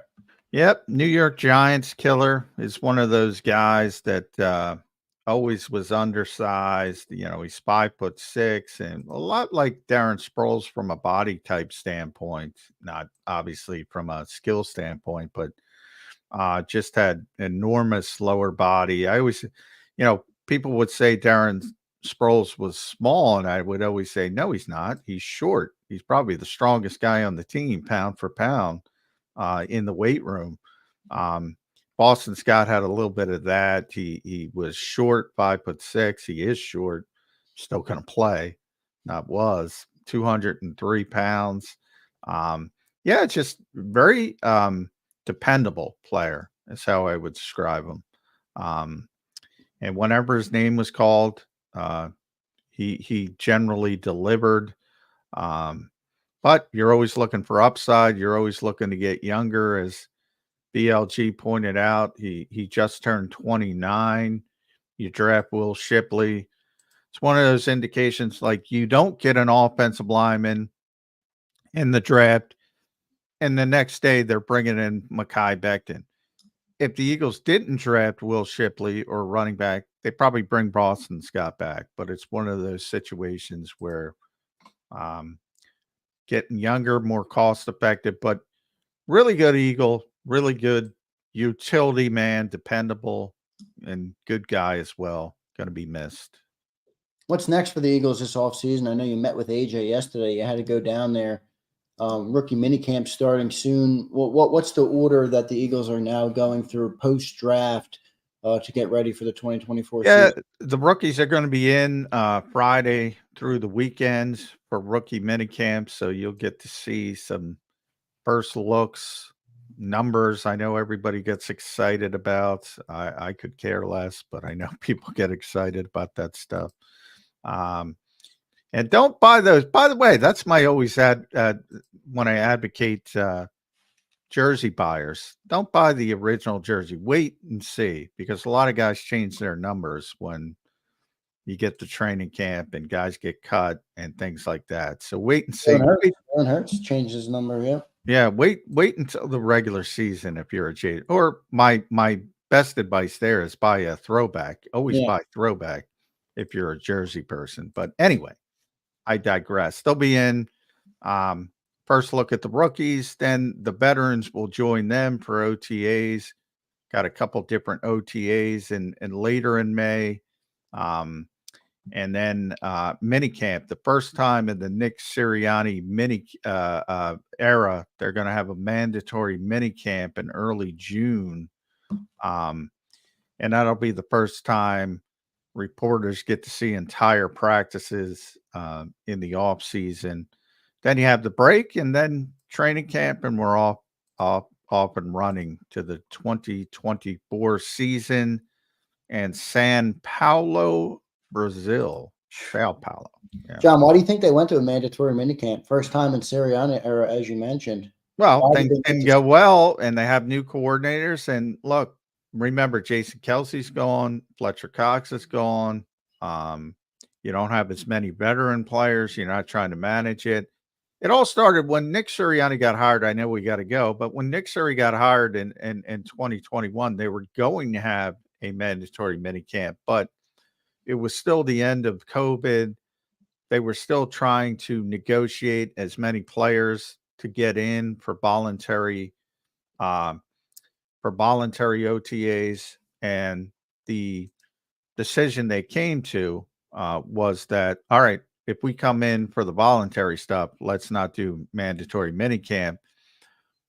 That Nick Sirianni agreed to that, and all of a sudden they make the playoffs when they weren't supposed to, and they said, all right, this is working.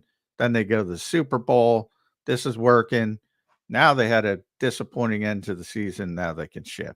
That's basically what happened. That's going to do it for this Wednesday edition of Birds 365. I want to thank everybody in the chat box, Twiz the Jigga, Big Trag, Slagger, Junior, Crowley. I saw you a lot in there today, Junior. Thank you all for listening. Thank you all for tuning in and showing support to the channel. Make sure you like the show on your way out. And I do want to give another shout out, and remind me, I want to do this earlier in the show tomorrow in case they don't catch the end. To all of our podcast listeners, Johnny Mac, our podcast, which people on YouTube don't see because they're just on YouTube, our podcast does tremendous numbers with Birds 365, over 1 million downloads now. So shout out to everybody that listens to the podcast. Make sure you leave us a review and a like on there. And we appreciate everybody for tuning in. Johnny Mac, until tomorrow morning, I'll see you next time. Let's do it. You've been listening to Birds 365, the destination for the passionate Eagles football fan who bleeds green. If it's Eagles football, we're talking about it. Debate inside the locker room and guests that are some of the greatest football minds from around the region. We hope you enjoyed the show. We know we had a blast. Make sure to like, comment, and subscribe, and we'll be back soon. But in the meantime, hook up with us on social media at JAKIB Sports. See you next time on Birds 365.